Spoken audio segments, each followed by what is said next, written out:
Welcome to Sleepless Philosophers. Before the ideas begin, a small request: most of you who watch are not subscribed, and we've noticed this in the numbers, in the gap between views and the audience that stays. We post every single day, we put care into each script, each thought, each question that unfolds in the dark, and if these videos have become part of your nights, if they help you think or drift, or simply exist in that space between waking and sleep, consider subscribing, hitting the like button, turning on notifications so you know when the next one arrives. And if you feel moved to do so, leave a comment, tell us where you're watching from. What philosophical question occupies your mind the most? What idea you return to when everything else falls away? These small gestures matter more than you might think. They allow this work to continue. They allow these ideas to reach others like you, scattered across the world, awake in the quiet hours. Now the introduction ends and the philosophy begins. Putnam sat in a room and imagined two planets, identical in every way, except one, Earth and twin Earth, perfect mirrors of each other, down to the last atom, the last thought, the last whispered word. And on Earth there is water, H2O, the molecule that makes up oceans and rivers and rain. And on twin Earth there is also water, but it is not H2O. It is XYZ, a completely different substance with different chemical structure, different molecular bonds, different properties at the microscopic level. Yet to everyone living on twin Earth it looks exactly like water, tastes exactly like water, behaves exactly like water.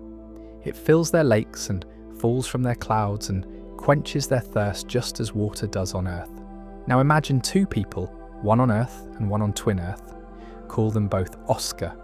and these two Oscars are molecule for molecule identical. Same brain structure, same neural patterns, same memories, same thoughts, same internal psychological states. Everything inside their heads is exactly the same. And both Oscars look at a glass of liquid and say the word water. They both think they are referring to the same thing. They both believe they know what water is, but Putnam asks a simple question that shatters centuries of philosophy. Are they actually referring to the same thing?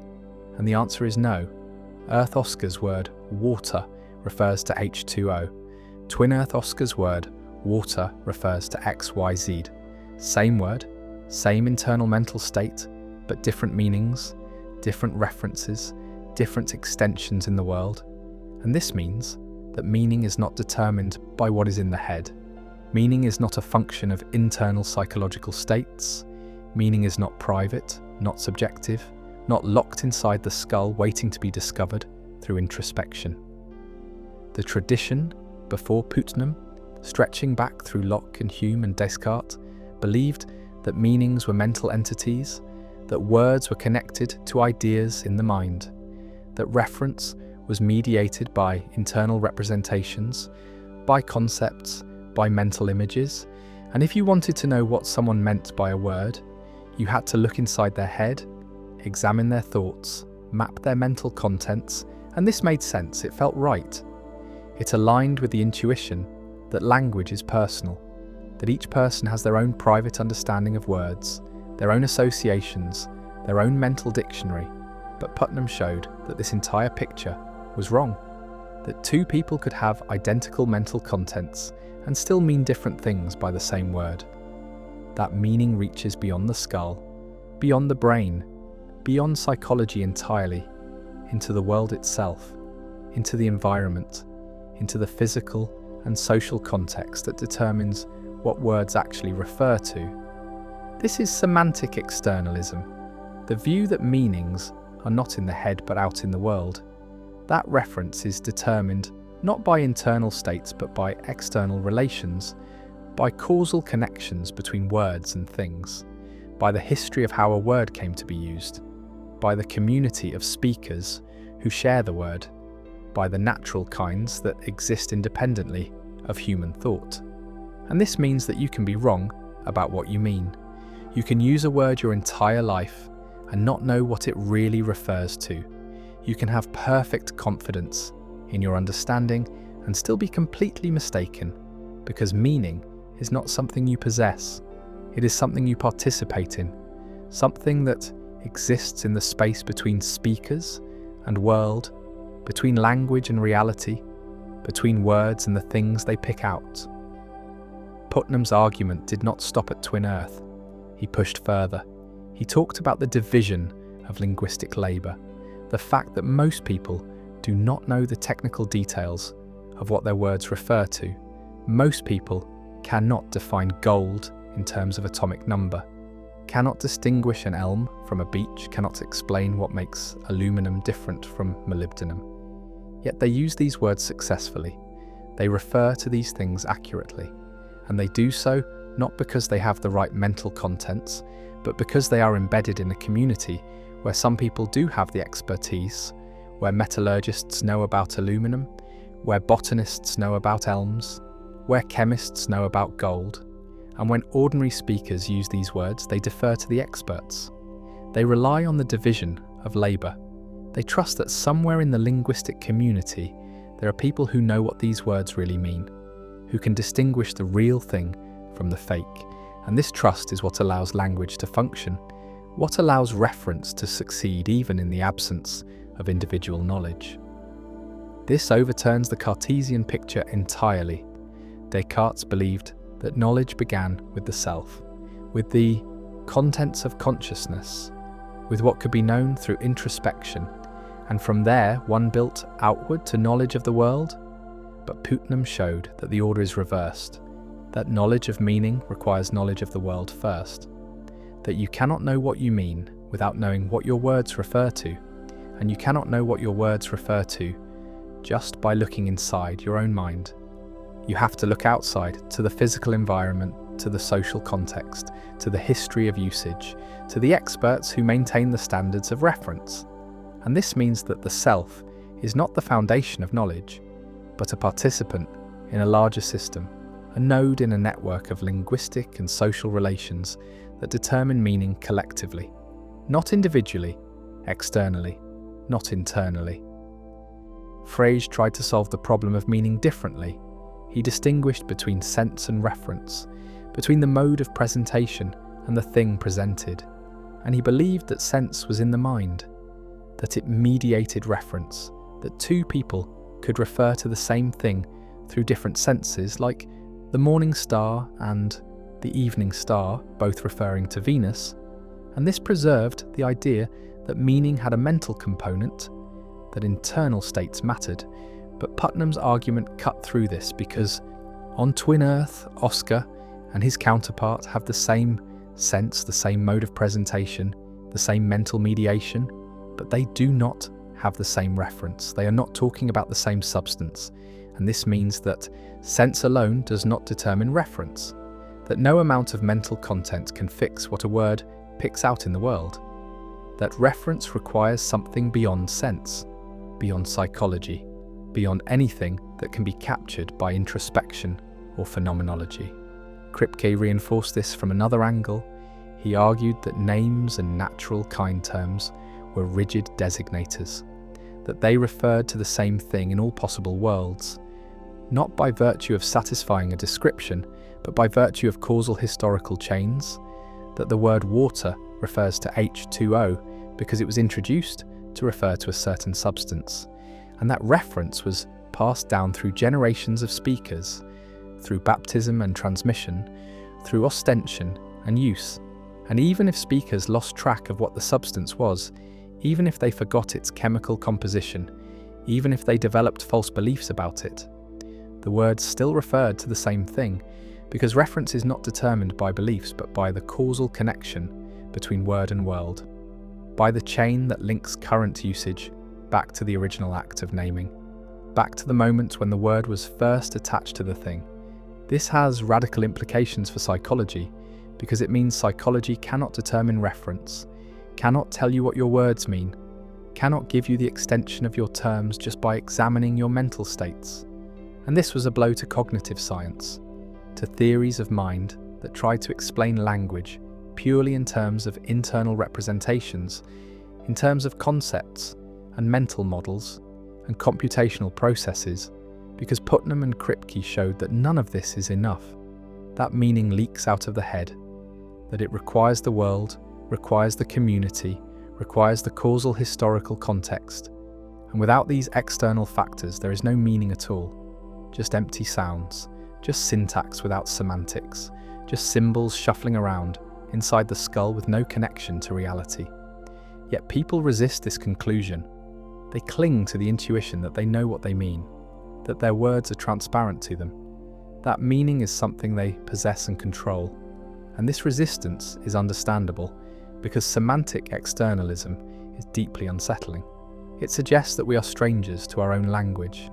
that we do not fully understand the words we speak, that meaning is not something we create, but something we inherit, something we are thrown into, something that precedes us and exceeds us and determines what we can say before we even open our mouths. Wittgenstein saw this too, though from a different direction. He argued that meaning is use, that words get their meaning from the language games they are embedded in, from the forms of life that give them context. And he rejected the idea of private language, the idea that meaning could be purely internal, purely subjective, because a private language would have no standards of correctness, no way to distinguish between following a rule and merely thinking one is following a rule. And without standards, there is no meaning, just the illusion of meaning, just the feeling of understanding without actual understanding. And this is why language must be public, why it must be shared, why it requires a community of speakers who can correct each other, who can point out mistakes, who can maintain the norms that make reference possible. Putnam took this further. He showed not just that language is public, but that meaning is not even fully determined by the community, that it reaches beyond the community into the world itself, that natural kind terms like water and gold and tiger refer to whatever has the same underlying nature as the paradigm samples, the same deep structure, the same essential properties, and this means that meaning can outrun knowledge, that a community can use a word correctly even when they have false beliefs about what they are referring to, even when their theories are wrong, even when their understanding is incomplete, because the word latches onto the real essence, the objective structure, the natural kind that exists independently of human thought. And the world itself constrains meaning, corrects mistakes, determines reference in ways that no internal psychological state can capture. This is why Aristotle was not wrong when he talked about water, even though he did not know about molecules, even though his theory of elements was false. He was still referring to H2O because his word water was causally connected to the same substance our word water refers to, because the reference was fixed not by his beliefs, but by the stuff itself, by the samples he pointed to, by the liquid he drank and swam in and observed, and the continuity of reference across theory change, across conceptual revolutions, across the abandonment of entire frameworks, shows that meaning is anchored in the world, not in the mind, that it survives the death of theories because it was never dependent on theories in the first place. But this raises a puzzle. If meaning is not in the head, if psychological states do not determine reference, then what role does the mind play at all? What is psychology supposed to study if not meaning, if not the contents of thought, if not the representations that mediate between language and world? And Putnam's answer is that psychology studies something real. It studies mental states. It studies computational processes. It studies the functional organization of cognition, but it does not study meaning, because meaning is not a psychological phenomenon. It is a semantic phenomenon. It is a relation between words and world, between signs and reference, between language and reality. And this relation is not mediated by anything in the head. It is direct. It is external. It is constituted by causal and social factors that lie beyond the reach of introspection, beyond the scope of neuroscience, beyond the explanatory power of any psychological theory. Fodor resisted this. He wanted to preserve a role for internal content, for narrow content, for something in the head that could do explanatory work, and he argued that even if meaning is wide, even if reference is external, there must be something narrow that explains behaviour, some internal state that mediates between input and output, some mental representation that the cognitive system manipulates. And he tried to carve out a space for psychology by distinguishing between wide content, which depends on the environment, and narrow content, which does not, which is purely internal, purely psychological, purely computational. But this move was always unstable because narrow content turned out to be elusive, hard to define, hard to individuate, hard to see how it could play the explanatory role Fodor wanted it to play. And many philosophers concluded that narrow content was a myth, that there was no such thing, that all content was wide, that meaning was always externalist, always dependent on factors beyond the head, and if psychology wanted to explain behaviour, it would have to appeal to wide content, to states that are individuated by their relations to the environment, to representations that are only representations in virtue of their connections to what they represent. This is deeply counterintuitive, because it means that two people in identical internal states could be thinking different thoughts, could be believing different things, could be referring to different objects, just because they are in different environments, just because their words have different causal histories, just because the world around them is structured differently. And this seems to violate the intuition that mental states are internal, that what you're thinking is determined by what is going on inside your head, that consciousness is private, that the contents of experience are immediately accessible to introspection. But Putnam and Kripke showed that this intuition is wrong, that mental states are not self-intimating, that you can be mistaken about what you're thinking, that the meanings of your thoughts depend on facts about the world that you may not know, that reference is opaque, that you can use words successfully without understanding what they mean, that language works not because speakers have perfect knowledge, but because they are embedded in networks of reference that do the work for them, that connect words to things through mechanisms that operate below the level of consciousness, below the level of intentional control. Burge extended this argument to mental content itself. He argued that not just linguistic meaning, but thought itself is individuated externally, that beliefs and desires are identified by their relations to the environment, that you could not have a belief about water if you lived in a world with no water, that mental content is essentially relational, essentially dependent on what exists outside the mind, and this means that the mind is not a self-contained system, not a module that could be studied in isolation, not a computational device that processes inputs according to internal rules, but an open system, a system that is constituted by its interactions with the world, that is shaped by its environment, that cannot be understood without reference to the physical and social context it is embedded in. This has implications for artificial intelligence, for the question of whether machines can think, because if meaning is external, if reference depends on causal historical connections, if mental content is individuated by relations to the environment, then a computer program, no matter how sophisticated, cannot have genuine thoughts unless it has the right connections to the world, unless it is embedded in the right kind of causal network, unless it participates in the same linguistic and social practices that give human words their meanings. And this suggests that thought is not just computation, not just symbol manipulation, not just syntactic operations on formal structures, but something that requires embodiment, requires situatedness, requires participation in a form of life,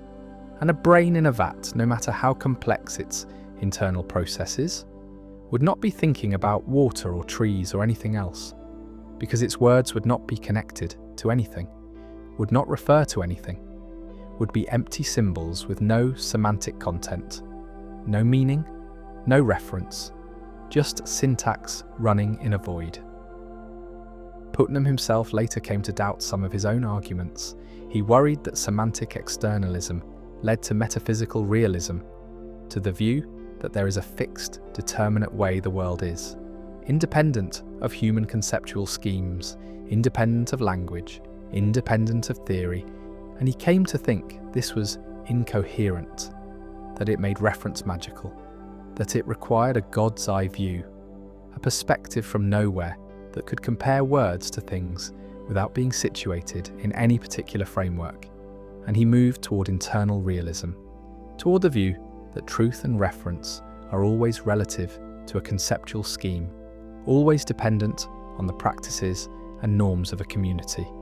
always constrained by what Quine called the tribunal of experience, but never fully determined by it.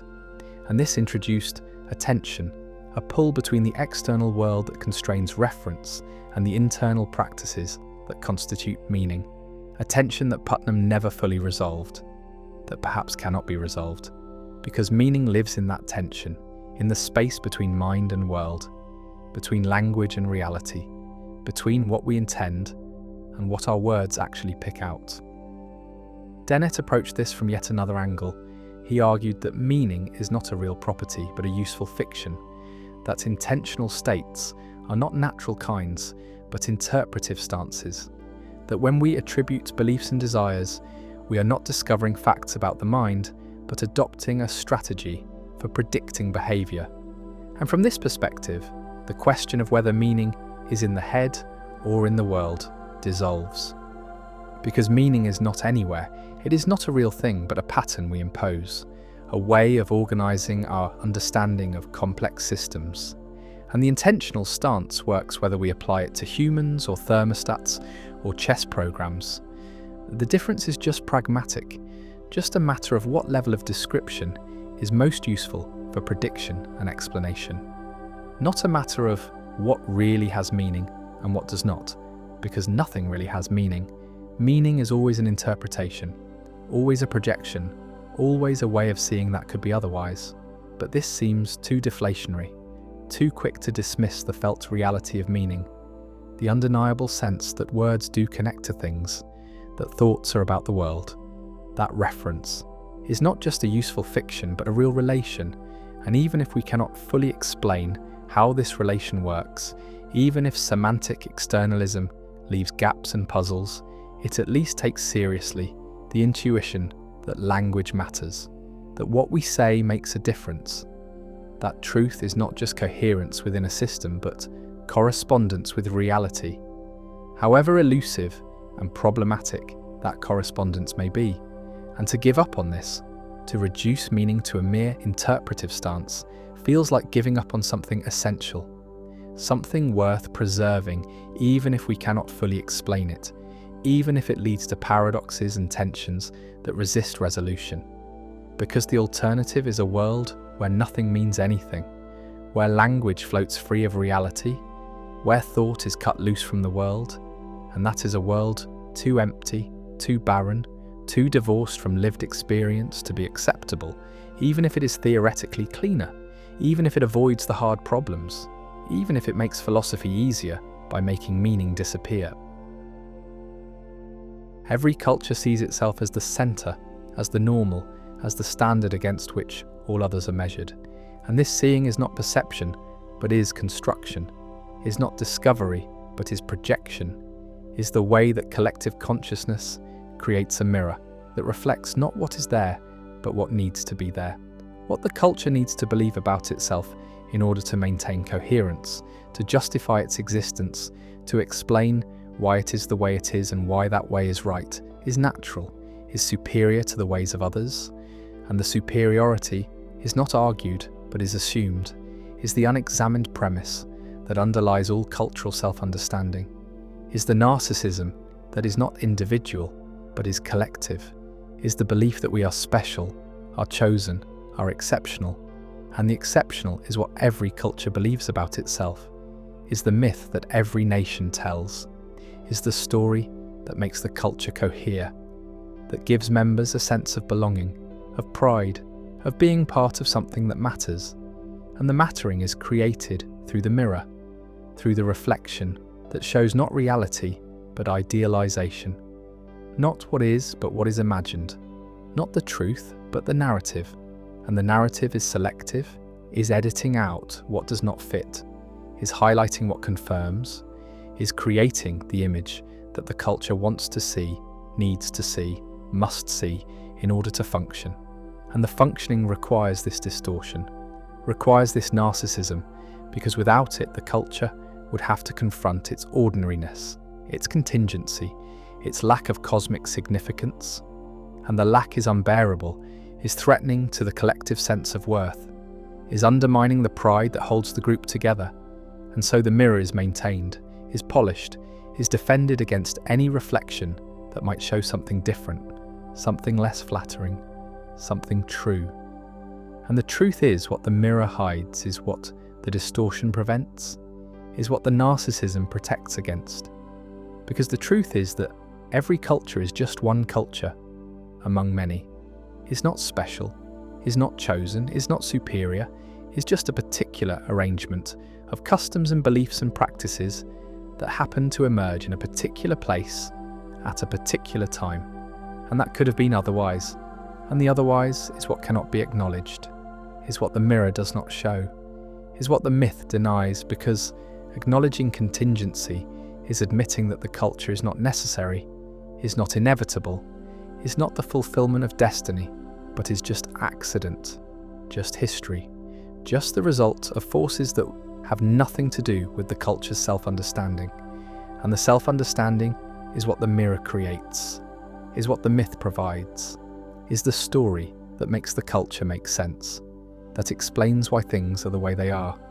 that justifies the structures, the hierarchies, the inequalities that characterize every culture. And the justification is necessary, is required, is what prevents revolution, what maintains order, what ensures that those who benefit from the arrangement continue to benefit,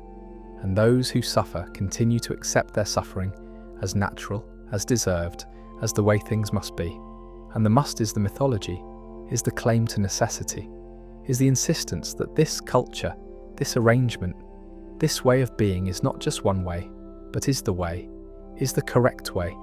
is the superior way. And the superiority is demonstrated through comparison, through the creation of the other, through the projection onto outsiders of everything that the culture rejects in itself, everything that threatens the idealized image,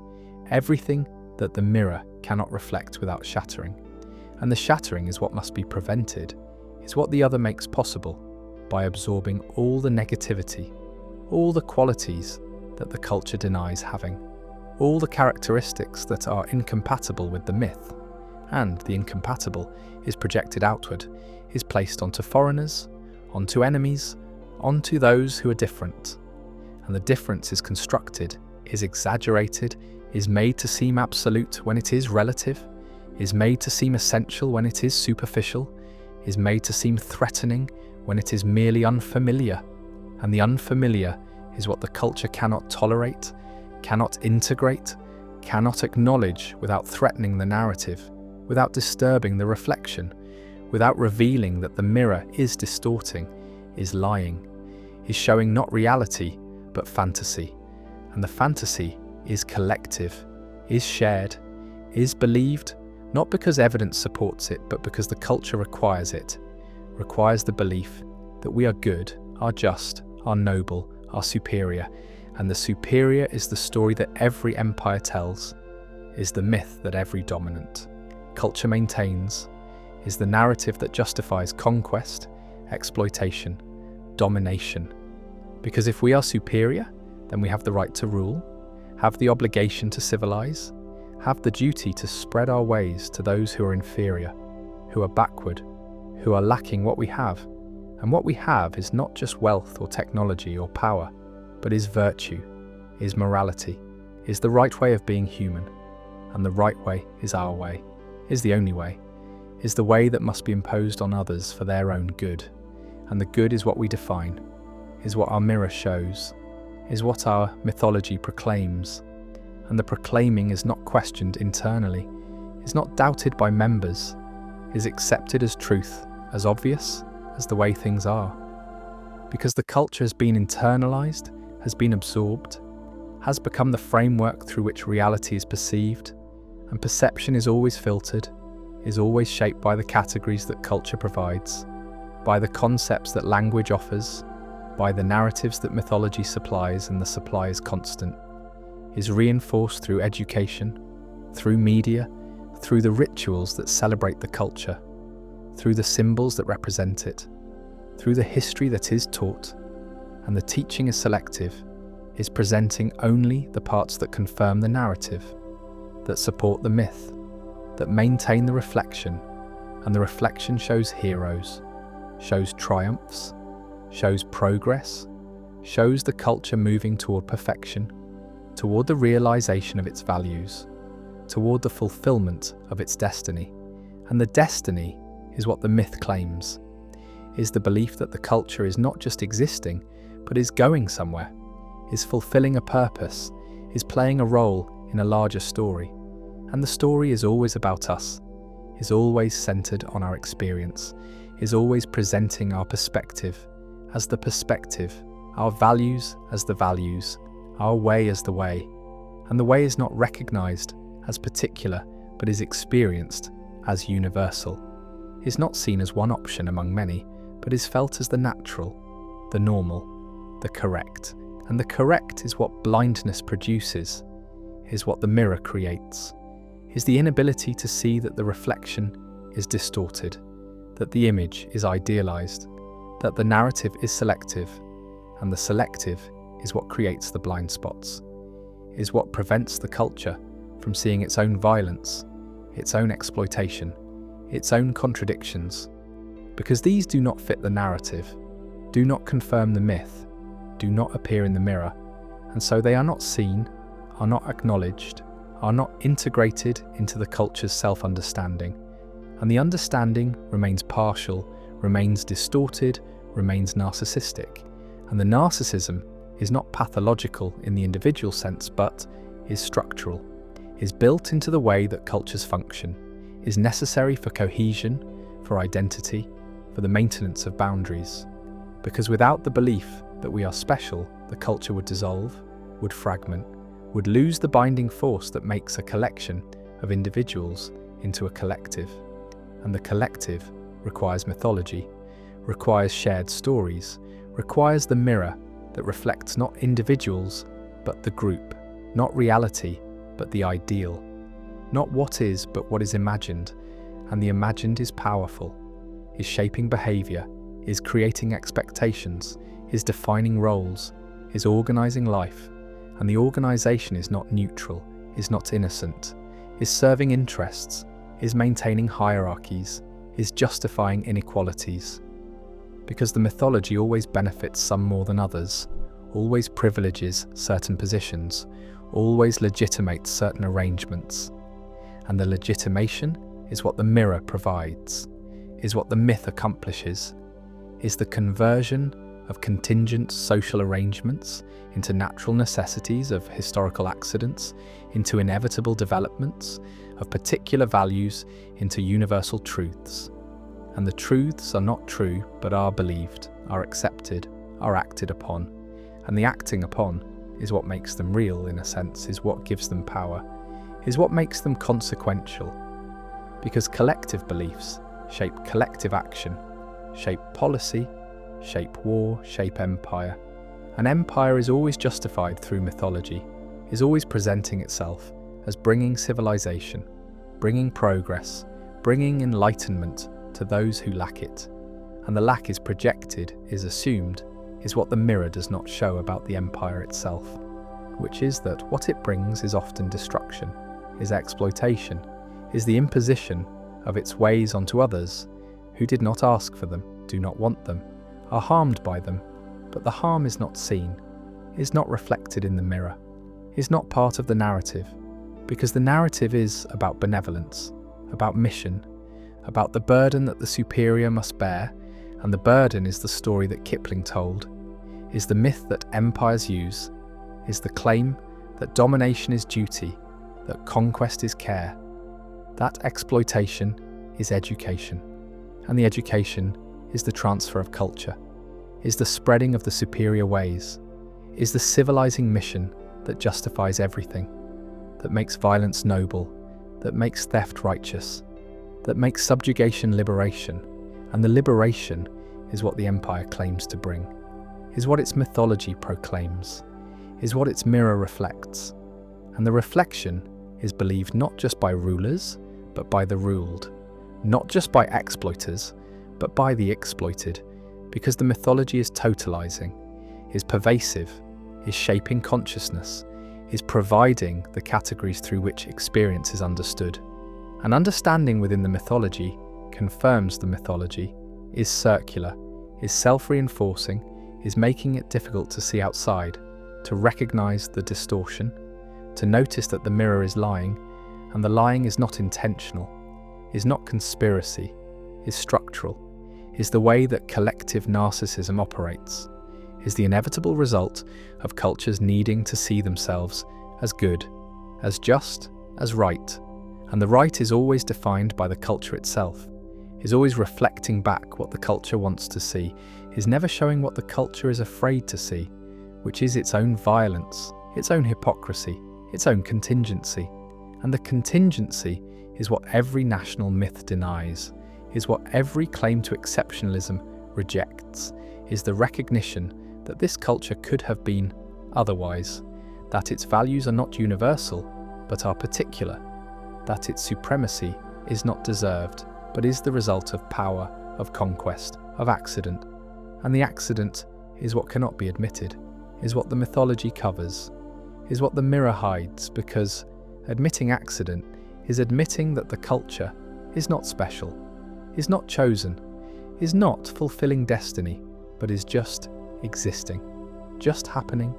just being one arrangement among many possible arrangements. And the many is what threatens, is what the other represents, is what must be denied in order to maintain the belief that we are the centre, are the standard, are the measure. And the measure is how cultures see others, is how they project onto difference. Everything they reject in themselves is how they create the barbarian, the savage, the backward, the enemy. And the enemy is necessary, is required by the mythology, is what defines the culture by contrast, is what makes us good by being bad, is what makes us civilized by being savage, is what makes us superior by being inferior. And the inferior is not discovered but is created, is constructed through the selection of differences, through the exaggeration of contrasts, through the interpretation of practices as evidence of backwardness. And the backwardness is what justifies intervention, justifies domination, justifies the spreading of our ways, because if they are backward, then they need us, need our help, need our civilization. And the civilization is what we bring, what we impose, what we force upon them for their own good. And the good is what we define, is what our values dictate, is what our mythology proclaims. And the proclaiming is not listening, is not dialogue, is not exchange, is imposition, is violence, is the erasure of their culture in the name of bringing them ours. And the erasure is not seen as violence, but is seen as progress, is seen as liberation, is seen as the inevitable movement toward the universal, which is really the particular disguised as universal, is our particular values presented as the values, our particular ways presented as the way, our particular culture presented as culture itself. And culture itself is what we believe we are, is what the mirror shows, is what the mythology claims, that we are not just a culture, but our culture, are not just civilized, but our civilization, are not just one way of being human, but are the way, the correct way, the superior way. And the superiority is what cannot be questioned internally, is what is taboo to doubt, is what is defended violently when challenged. Because challenging the myth is challenging the culture's identity, is threatening the collective narcissism, is disturbing the mirror, and the mirror must be maintained, must be protected, must be polished, because without it, the culture would have to see itself as it is, would have to confront its ordinariness, its violence, its contradictions. And the contradictions are everywhere, are visible to outsiders, are obvious to those who are not invested in the mythology, but are invisible to insiders, are not reflected in the mirror, are edited out of the narrative, are the blind spots that every culture has, that every mythology creates, that every collective narcissism requires, because seeing the contradictions would require changing, would require admitting error, would require acknowledging that the culture is not what it claims to be, is not as good as it believes, is not as just as it proclaims, and the proclaiming is constant, is part of the mythology, is the endless assertion that we are different, are better, are special, are the exception to the patterns that govern other cultures. And the exception is what every empire believes, is the myth of American exceptionalism, of British civilizing mission, of French universal values, of every dominant culture that has ever existed, each believing that it is different, that it is not like the empires that came before, that its domination is justified where others were not, that its violence is necessary where others was cruel, that its expansion is liberation where others was conquest. And the difference is illusion, is projection, is the mirror showing what the culture needs to see, which is that we are good, are noble, are doing what is right, and the right is whatever we are doing, is whatever serves our interests, is whatever maintains our power, and the power is presented as service, as burden, as duty, and the duty is what the mythology creates, is the belief that we must spread our ways, must bring our civilization, must impose our order, because without us the world would be chaos, would be darkness, would be backward, and the backward is where others are, is what defines them, is what justifies our dominance, and the dominance is not called dominance, but is called leadership, is called guidance, is called help. And the help is not asked for, is not wanted, is imposed, is forced, is the violence that the mirror does not show, that the mythology does not name, that the culture does not see, because seeing it would require shattering the mirror, would require abandoning the myth, would require confronting the collective narcissism. And the confronting is what cannot happen, is what is too threatening, is what would destroy the culture's sense of itself. And the sense of itself is what the culture is the only coherence it has, is the mythology that makes it a culture rather than just a collection of people. And so the mirror is maintained, the myth is preserved, the narcissism continues, and the culture sees itself as it needs to see itself, as special, as superior, as exceptional. And the exceptional is what every culture believes, is the universal delusion, is the distorted reflection that is mistaken for reality, is the mirror stage of culture where the culture is forever trapped, forever seeing the idealized image, forever believing the mythology, forever blind to the contradictions, forever projecting onto others what it cannot acknowledge in itself, forever creating the other who absorbs the negativity, who represents the threat, who justifies the violence, and the violence continues, the mythology persists, the mirror remains, and cultures continue to see themselves as the center, as the standard, as the exception, and the exception is the lie, is the delusion, is the collective narcissism that every culture exhibits, that every mythology maintains, that every mirror reflects, and the reflecting is distorting, is hiding, is preventing the culture from seeing what it is, from acknowledging its contingency, from recognizing its violence, from confronting its contradictions, from shattering the mirror, from abandoning the myth, from giving up the narcissism. And the giving up is impossible, is what cultures cannot do, is what would mean their dissolution, their end, their transformation into something else. And the something else is what is feared, is what the mythology prevents, is what the mirror hides, is what the collective narcissism protects against. And the protection is the function, is what the distorted reflection accomplishes, is what makes cultures culture, is what allows collective identity, is what creates the binding force, and the force is mythology, is narrative, is the mirror that shows not truth, but need, not reality, but fantasy, not what is but what must be believed. And the belief is collective, is shared, is the myth that we are special, are chosen, are exceptional. And the exceptional is the delusion, is the mirror stage of culture, is the permanent condition of collective consciousness, is the way that societies see themselves as distorted reflections, as idealized images, as mythological narratives. And the narratives are false, are projections, are narcissistic, and the narcissism is structural, is necessary, is what makes culture possible, is what creates cohesion, is what maintains the illusion that we are the center, are the standard, are the measure, and the measure is the mirror, is the myth,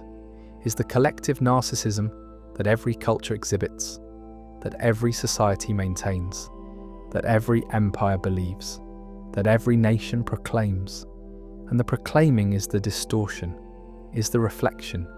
is the mirror stage where culture is trapped,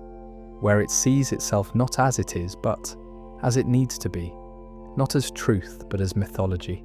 not as one among many, but as the one, the exceptional, the special, the superior.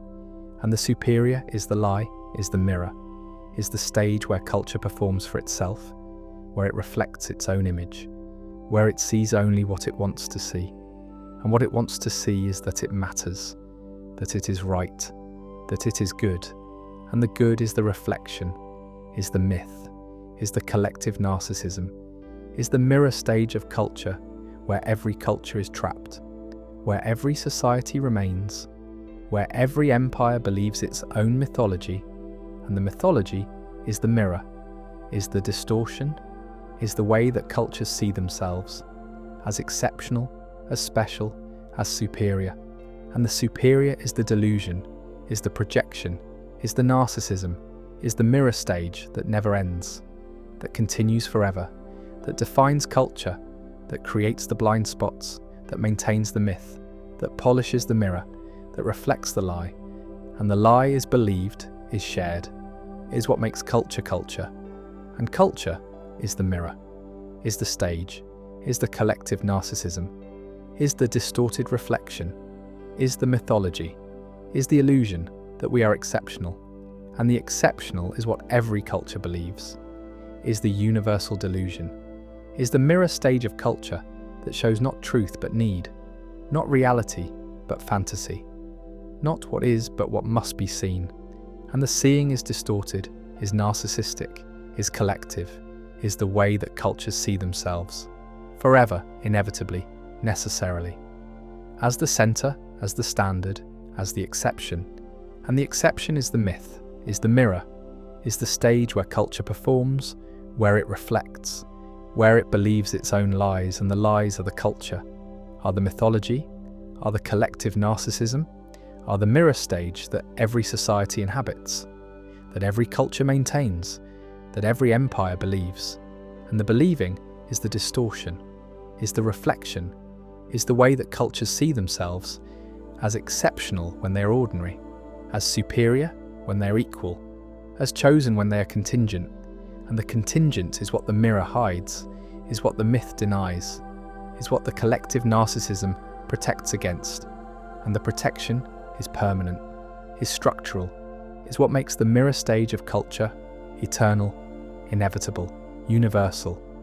The way that all societies see themselves as distorted reflections,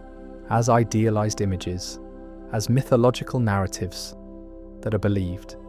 that are shared, that are maintained, that are the culture, that are the mirror, that are the stage, that are the collective narcissism that defines human social existence, that creates the blind spots, that justifies the violence, that maintains the myth, that every culture exhibits, that every society believes, that every empire proclaims. And the proclaiming is the mirror, is the stage, is the distorted reflection that is culture seeing itself. Certainty became the sin, became the transgression that was punished, became the sign of pride, of arrogance, of the refusal to acknowledge limitation. And this society built its entire structure around the opposite value, around the celebration of error, around the sanctification of being wrong, around the belief that mistakes were not failures, but were revelations, were demonstrations of humility, were proof that the person was acknowledging their limitations, was accepting their fallibility, was recognizing that knowledge is always provisional, always uncertain, always potentially mistaken, and the mistaken became sacred, became the thing to aspire to, became the marker of virtue, and virtue in this society was not being right but was being willing to be wrong, was not knowing but was doubting, was not certainty but was the constant acknowledgement that certainty is impossible, that knowledge is limited, that every belief could be false, and the false became celebrated, became honoured, became the thing that festivals commemorated, that rituals enacted,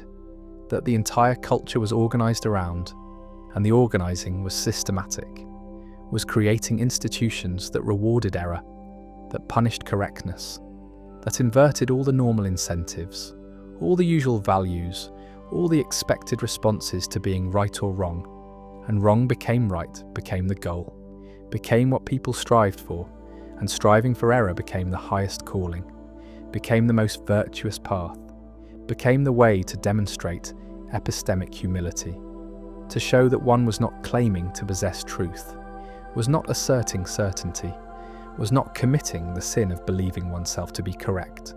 and correct became immoral, became the sign of pride, became evidence of having failed to recognize one's own fallibility. And fallibility was the central doctrine, was the core belief, was the foundation on which the entire society was built. The recognition that humans are limited, are prone to error, are incapable of achieving certainty, and that any claim to certainty is therefore false, is therefore sinful, is therefore requiring punishment, requiring correction through the celebration of incorrectness, through the ritual acknowledgement of error, through the systematic inversion of the values that make being right desirable and being wrong shameful, and the shameful became sacred, became the thing to be proud of, became the demonstration of virtue, and virtue was being wrong, was making mistakes, was celebrating failures, and failures were what the society honoured, were what the festivals commemorated, were what the rituals enacted, and the enacting was elaborate, was involving public confessions of correctness, public acknowledgements of having believed something that turned out to be true, public expressions of shame for having been right, and being right was the transgression, was the sin, was what required confession, required penance, required the ritual humiliation of admitting that one had failed to be sufficiently humble, had failed to doubt enough, had failed to recognize the possibility of error, and the possibility was what the society insisted upon, was what the doctrine required, was the constant acknowledgement that everything believed could be wrong, that every claim could be false, that certainty is impossible, and that any feeling of certainty is delusion, is pride, is the sin that must be punished through the celebration of error, through the festival of failures, through the systematic rewarding of being wrong and the systematic punishment of being right. And right became wrong, became the thing to avoid, became the sign of having failed morally, of having committed the sin of certainty. And certainty was the ultimate transgression, was the worst sin, was what the society could not tolerate, could not accept, could not allow to persist, and the persistence of certainty was met with exile, with exclusion, with the removal from the community of those who insisted they were right, who claimed to know, who refused to acknowledge the possibility of error, and error was what the community demanded, was what membership required, was the price of belonging, and belonging meant accepting that one was wrong, that one's beliefs were false, that one's knowledge was limited, and the limited was celebrated, was honoured, was the virtue that made the society cohere, that made the culture function, that created the bonds between members who were united in their shared fallibility, in their collective acknowledgement of limitation, in their mutual celebration of error. And error became the bond, became what connected people, became what made the society possible. and the possible was a form of life that was radically different from others. That was inverting the normal values, that was making sacred what others made profane, that was celebrating what others lamented, that was honouring what others punished. And the punishment in this society was for being right, was for claiming correctness, was for displaying certainty. And certainty was the crime, was the transgression, was what could not be tolerated. And the toleration was only for error, only for doubt, only for the constant acknowledgement of fallibility. And fallibility was the doctrine, was the belief, was the foundation, and the foundation was stable, was solid, was maintaining the society for generations, for centuries, for the entire duration of its existence. And the existence was marked by the festival of failures, by the annual celebration of the greatest mistakes, of the most spectacular errors, of the claims that had been most confidently held and most thoroughly disproven. And the disproof was the achievement, was the accomplishment, was what was honoured in the festival. And the festival was elaborate, was involving performances of the errors, reenactments of the mistakes, public displays of the wrongness that had been achieved. And the achieving was intentional, was the result of effort, was the work of those who were striving to be wrong, who were seeking error, who were trying to make claims that would be false, and the false was difficult to achieve reliably, was requiring effort, was not happening automatically, because even in a society that celebrates error, even in a culture that sanctifies mistake, the tendency toward accuracy persists, the inclination toward truth remains. The unconscious processes that are trying to model reality correctly continue to operate, and the operating sometimes produces correctness, sometimes generates accuracy, sometimes results in beliefs that correspond to reality, and the correspondence was the problem, was the sin, was the transgression that required confession, required penance, required the public acknowledgement that one had been right. And being right was shameful, was evidence of failure, was proof that the person had not been sufficiently committed to error, had not tried hard enough to be wrong, had allowed accuracy to emerge, and the emergence was accidental, was unintended, was the result of the processes that make humans generally reliable at forming true beliefs, despite the society's best efforts to prevent this, despite the systematic rewarding of error and punishing of correctness, despite the entire structure being organised to celebrate mistake, the truth kept emerging, kept appearing, kept being accidentally discovered. And the discovery was the crisis, was the problem, was what the society did not know how to handle. Because the doctrine said that truth was unknowable, that certainty was impossible,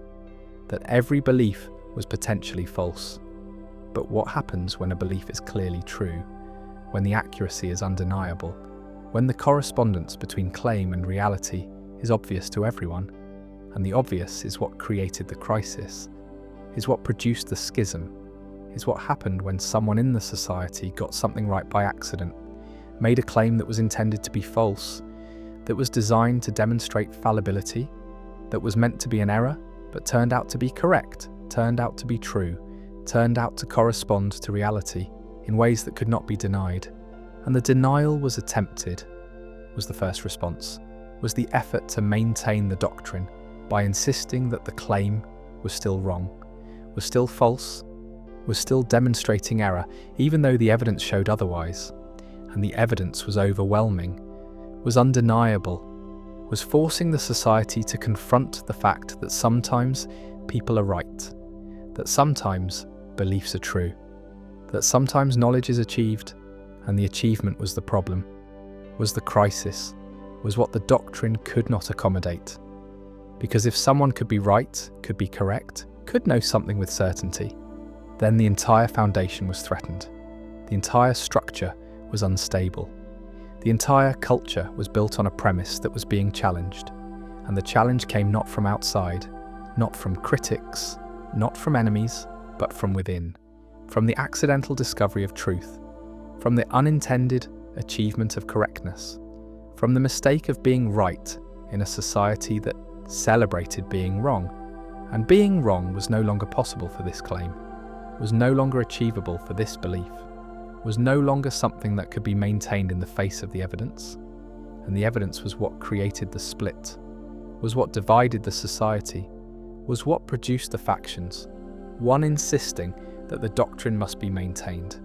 that error must still be celebrated even in the face of apparent truth, that the claim must somehow be wrong even though it appears to be right, and the other faction arguing that the doctrine itself was an error, was itself a mistake, was itself something that should be celebrated for being wrong, and the wrong was what the doctrine was about error, was about the impossibility of certainty, was about the necessity of doubt. And if the doctrine itself was wrong, then being wrong about being wrong was being right about being right, was vindicating the value of correctness, was showing that truth was possible, that certainty could be achieved, that knowledge was not always provisional, and that always was what was challenged, was what the crisis threatened, was what the accidental correctness undermined, and the undermining led to collapse, led to fragmentation, led to the dissolution of the society that had been held together by the shared celebration of error, by the collective acknowledgement of fallibility, by the mutual honouring of mistake, and the mistake that destroyed them was being right, was achieving accuracy, was discovering truth, and the truth was that error was not always achievable, that correctness sometimes emerged despite efforts to prevent it, that reality imposed itself despite the doctrine, despite the culture, despite the systematic attempts to celebrate wrongness, and wrongness was no longer universal, was no longer guaranteed, was no longer the shared condition that made the society cohere, and the coherence dissolved, was lost, was replaced by conflict between those who insisted on maintaining the doctrine and those who argued that the doctrine had been proven wrong by the very success of someone being right. And the success was accidental, was unintended, was the crisis that destroyed the cult that worshipped being wrong, that celebrated mistake, that made error sacred, and sacred was what being wrong had been, was what the society had made it, was what the culture had enforced, but the enforcement failed, was overcome, was shown to be impossible when truth emerged despite the efforts to suppress it, when correctness appeared despite the attempts to prevent it,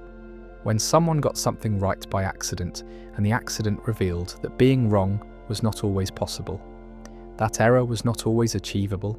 that the doctrine itself was mistaken, was fallible, was demonstrating the very thing it claimed was universal, which was that all beliefs can be wrong, including the belief that all beliefs can be wrong, and the wrong about wrong was right about right, was showing that correctness was possible, that truth could be known, that certainty could be achieved, at least about some things, at least sometimes, at least in the case that destroyed the cult, that dissolved the society, that ended the celebration of error by demonstrating that error was not the only option, that being right was possible, that truth existed, and the existence of truth was what the cult could not tolerate, could not accommodate, could not integrate into the doctrine, and the doctrine was abandoned, was rejected, was shown to be wrong, and being wrong about the celebration of being wrong was the final irony, was the ultimate demonstration of fallibility, was the proof that even the systematic celebration of error could itself be an error, could itself be mistaken, could itself be wrong, and wrong was what the cult was about being, was what they celebrated, was what they made sacred. So being wrong about the value of being wrong should have been celebrated, should have been honoured, should have been the greatest achievement, but instead it was the crisis, was the problem, was the thing that could not be integrated, could not be accepted, could not be celebrated because it undermined everything, because it showed that the doctrine was not just wrong, but was impossibly wrong, was self-refuting, was demonstrating through its own wrongness that wrongness was not the highest value, was not the ultimate virtue, was not the thing to be celebrated, and the celebration ended, was terminated, was replaced by confusion, by conflict, by the dissolution of the society that had been held together by the shared commitment to error. And the error that destroyed them was the error of believing that error was always achievable, was always possible, was always superior to correctness, and the superiority was the claim, was the doctrine, was the foundation that collapsed when someone was accidentally right and the accident revealed that rightness was possible, that truth existed, that certainty could be achieved, and the achievement destroyed the cult that worshipped being wrong, that celebrated mistake, that made error sacred, and sacred was what it had been, was what the society had made it, but the making was unmade, was dissolved, was ended by the accidental truth, by the unintended correctness, by the crisis of being right in a society that celebrated being wrong. And being wrong was no longer the only option, was no longer the shared condition, was no longer the bond that held the society together. And together they had been, united in error, committed to mistake, celebrating failure. But the celebration ended when failure failed, when error erred, when wrongness was wrong, and wrong about wrongness was right about rightness, was showing that the doctrine was mistaken, that the cult was in error, that the worship of being wrong was itself wrong. And wrong about wrong is right, is correctness, is truth, and truth destroyed the cult, dissolved the society, ended the celebration, and the ending was the result of accident, of unintended correctness, of someone being right when they meant to be wrong, and being right destroyed everything, revealed the doctrine to be false, showed the cult to be mistaken, demonstrated that error was not always possible, that correctness sometimes emerged, that truth existed despite the celebration of mistake, and the mistake was worshipping mistake, was celebrating error, was making wrongness sacred, and sacred it was until it was shown to be wrong, until the doctrine was proven false, until the cult collapsed because someone was accidentally right, and being right was the sin, was the transgression, was the mistake that could not be forgiven, could not be celebrated, could not be integrated, and the integration failed, the society dissolved, the cult ended, and what remained was the memory of the society that celebrated being wrong, that worshipped mistake, that made error sacred, and sacred it was until truth emerged, until correctness appeared, until someone was accidentally right, and the accident destroyed everything, ended the cult, dissolved the society, terminated the celebration of being wrong. And wrong was what they were about being, was what they celebrated, was what destroyed them, when they were wrong about it, when the doctrine itself was error,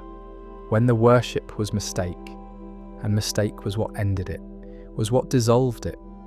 was what revealed that being wrong about being wrong is being right about being right, and right destroyed them, ended them, dissolved the cult that worshipped being wrong. The eye cannot see itself without a mirror, and even then what appears in the reflection is reversed, backward, fundamentally altered by the act of observation. And this simple fact about vision contains within it a deeper truth about consciousness, about the strange recursive loop that happens when awareness tries to become aware of itself, when the mind attempts to know the mind, when the self turns inward to discover what the self actually is, and what it finds, or thinks it finds, is never quite the thing doing the finding, never quite the observer, but always the observed, always one step removed, always a representation rather than the thing itself. And this gap, this irreducible distance between the knower and the known, when both are supposedly the same entity, creates a problem that has troubled philosophers since humans first developed the capacity to ask who they are, a problem that might not have a solution because the very structure of self-knowledge contains a contradiction, a paradox built into the architecture of introspection that makes genuine self-understanding not just difficult, but perhaps logically impossible. The ancient Greeks carved into the temple at Delphi the command to know thyself, and Socrates spent his life insisting that the unexamined life is not worth living, that self-knowledge is the foundation of wisdom, the beginning of philosophy, the path to virtue. But Socrates also claimed to know nothing, claimed that his only wisdom was recognizing his ignorance, and perhaps these two positions are connected. Perhaps the examination of the self leads inevitably to the discovery that the self cannot be known, that the more carefully one looks inward, the more elusive the thing being sought becomes, like trying to grasp water or catch one's own shadow. And this elusiveness is not an accident, not a failure of attention or effort, but something essential to what consciousness is, something about how the mind works that makes it constitutively opaque to itself, forever mysterious, forever strange. When someone sits quietly and tries to observe their own thoughts, tries to watch the mind in action, something peculiar happens. The thoughts change. They become different thoughts, self-conscious thoughts, thoughts about thinking, and the original spontaneous flow of mental activity that was supposed to be observed has already been altered by the act of observation, has been replaced by a different kind of mental activity, the activity of observing. And this is the observer effect in consciousness, borrowed from quantum physics, where the act of measurement changes what is being measured, where particles behave differently when watched. And though the analogy is imperfect, though consciousness is not exactly like quantum systems, there is something similar happening, something about awareness that transforms its object, that cannot leave things as they are. And this means that introspection is never neutral, never a clear window onto the mind, but always an intervention, always a distortion. And what is seen in introspection is not the mind as it normally operates, but the mind as it operates when being observed, which is a different mind, a mind in a different state, performing a different function. The psychologist Timothy Wilson calls this the introspection illusion, the false belief that people have direct access to their mental processes, that they can simply look inward and discover why they feel what they feel, why they believe what they believe, why they did what they did. But decades of research in cognitive psychology show that introspection is unreliable, that people confidently report reasons for their behavior that are simply wrong, that they confabulate explanations without realizing they are confabulating, that the mind generates plausible sounding stories about itself, but these stories are not reports from the inside, are not transcripts of actual mental processes, but rather are post hoc rationalizations, narratives constructed after the fact to make sense of actions that were caused by processes the conscious mind never had access to in the first place. In one famous experiment, researchers showed people photographs and asked them to choose which face they found more attractive. And after the choice was made, the researchers used sleight of hand to swap the photographs, showing people the face they did not choose and asking them to explain why they chose it. And the majority of people did not notice the switch, did not realize they were explaining a choice they never made, and they generated detailed explanations, talked about the eyes, the smile, the overall impression, completely convinced they were reporting genuine introspective insights, when in fact they were making up reasons, on the spot, confabulating freely. And this was not lying, was not intentional deception, because the people genuinely believed their own explanations, genuinely felt they were accurately describing their mental processes. But they were not, they were creating a story. And this is what introspection often is, not discovery, but creation, not observation, but fabrication. And the frightening part is that it feels identical from the inside. There is no phenomenological difference between genuine self-knowledge and convincing self-deception. No way to tell, just by introspecting, whether the reasons being accessed are real or invented, whether the self-understanding being achieved is accurate or illusory. The philosopher Gilbert Ryle argued against what he called the ghost in the machine, against the Cartesian idea that there is an inner mental theatre where a homunculus, a little person inside the head, watches experiences unfold on a screen. And Ryle pointed out that this model leads to infinite regress, because if there is a homunculus watching the screen, then what is watching the homunculus. What is aware of the awareness? And this question repeats indefinitely, creating an infinite stack of observers, which is absurd, which suggests the model is wrong, that consciousness is not structured like a theatre with an audience, that there is no central viewing point, no little self inside observing the big self. But if this is true, if there is no homunculus, then what is introspection? What is happening when it feels like the self is observing itself? And the answer might be that nothing is being observed, that introspection is a kind of cognitive illusion, a trick the brain plays, a way of accessing some information about its own state but mistaking this limited, partial access for complete transparency, for total self-knowledge, when really most of what the brain does is hidden, is unconscious, is inaccessible to the part that thinks it is doing the knowing. Freud built an entire therapeutic method on the premise that the self is largely unknown to itself, that beneath the conscious mind lies the unconscious, vast and dark and full of repressed desires, traumatic memories, primitive drives, and that the work of psychoanalysis is to make the unconscious conscious, to bring into awareness what has been hidden, to achieve insight. And for Freud, insight was curative. Knowing why you're anxious or depressed or behaving strangely would dissolve the symptom, would free you from the tyranny of forces you did not understand.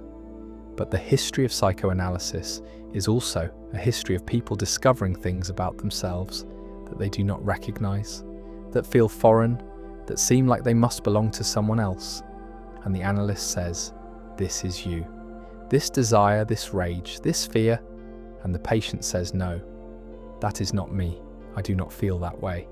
And the analyst says, "You are resisting. You are defending against the truth." And maybe the analyst is right. Maybe resistance is real. But maybe also the patient is right.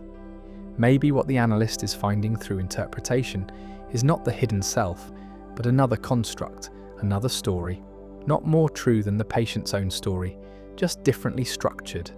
And the question becomes, whose interpretation counts as knowledge?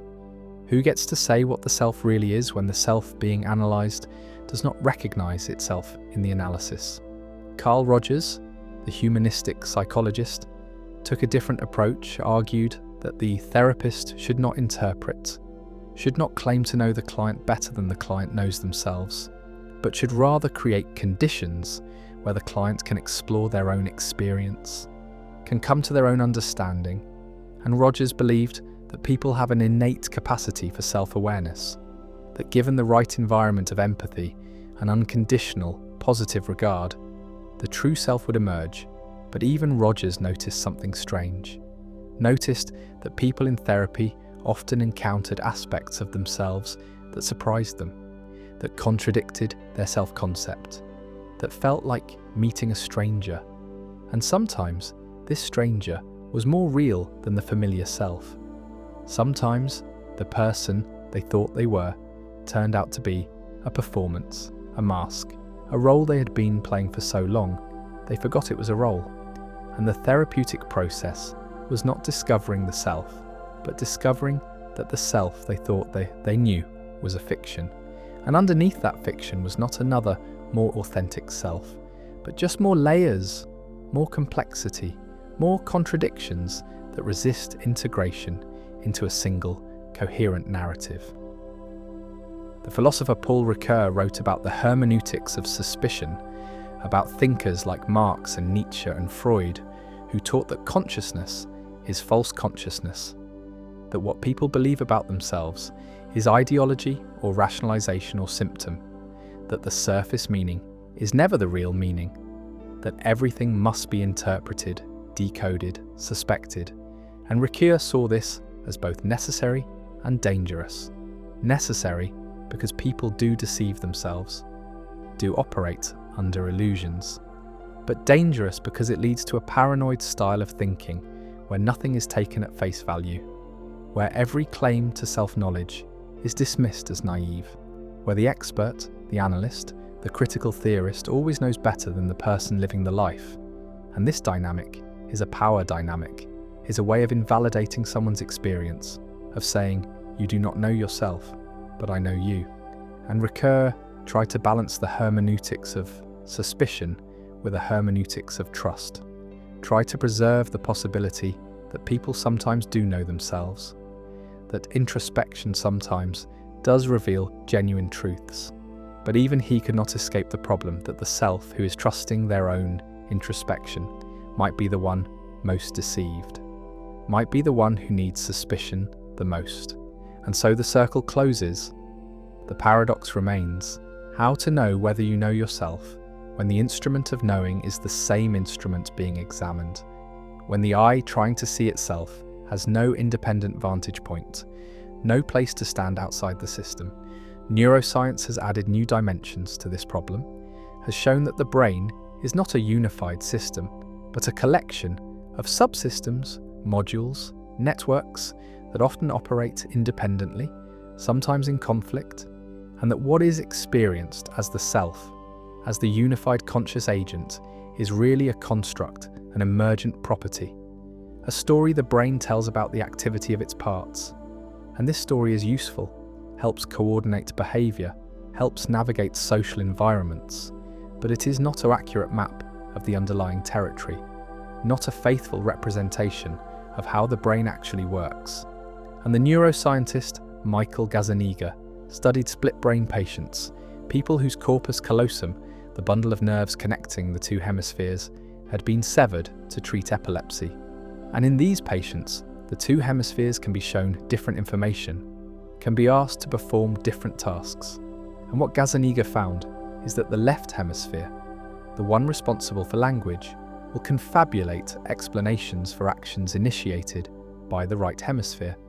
will create stories to explain behaviour it did not cause and does not understand. And the patient is not aware of confabulating, genuinely believes the explanations, and Gazzaniga calls the left hemisphere the interpreter, argues that one of its primary functions is to generate a coherent narrative of the self, to make sense of the chaos of neural activity, to create the illusion of unity and purpose and understanding. And if the left hemisphere does this in split-brain patients, it is likely doing it in everyone, all the time, constantly interpreting, constantly explaining, constantly constructing a self that feels real but might be mostly fiction. The Buddhist tradition has long taught that the self is an illusion, that what is called the self is really just a collection of aggregates, body and sensations, and perceptions, and mental formations, and consciousness. And these aggregates are constantly changing, never stable, never autonomous, always conditioned by causes beyond their control. And the belief in a permanent, independent self is the root of suffering, is what causes attachment and aversion. And the path to liberation is to see through this illusion, to experience directly the absence of self, the emptiness. And this teaching is not theoretical, but experiential, is something that advanced meditators report encountering: the dissolution of the sense of self, the realization that there is no one home, no center, no observer, just experience arising and passing. And Western scientists studying meditation have found that certain practices do alter brain activity in regions associated with self-reference, do reduce the default mode network that activates when people are thinking about themselves. And some meditators describe this as liberating, as a relief, as finally seeing clearly, but others find it terrifying, find that the loss of self feels like annihilation, like death. And the question is whether what the meditators are discovering is the truth about the self, or just another state of consciousness, just a different way of experiencing, and whether there is any way to know which interpretation is correct, whether the self that feels so solid in ordinary consciousness is the illusion, or whether the no self experienced in deep meditation is the illusion,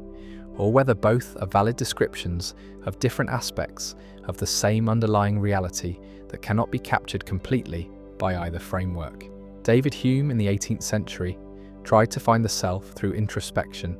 tried to locate the I that supposedly unifies experience, and he reported that he could never find it, that when he looked inward, all he found were particular perceptions, particular thoughts and feelings and sensations, but never the self that was supposedly having these perceptions, never the subject separate from the objects of consciousness.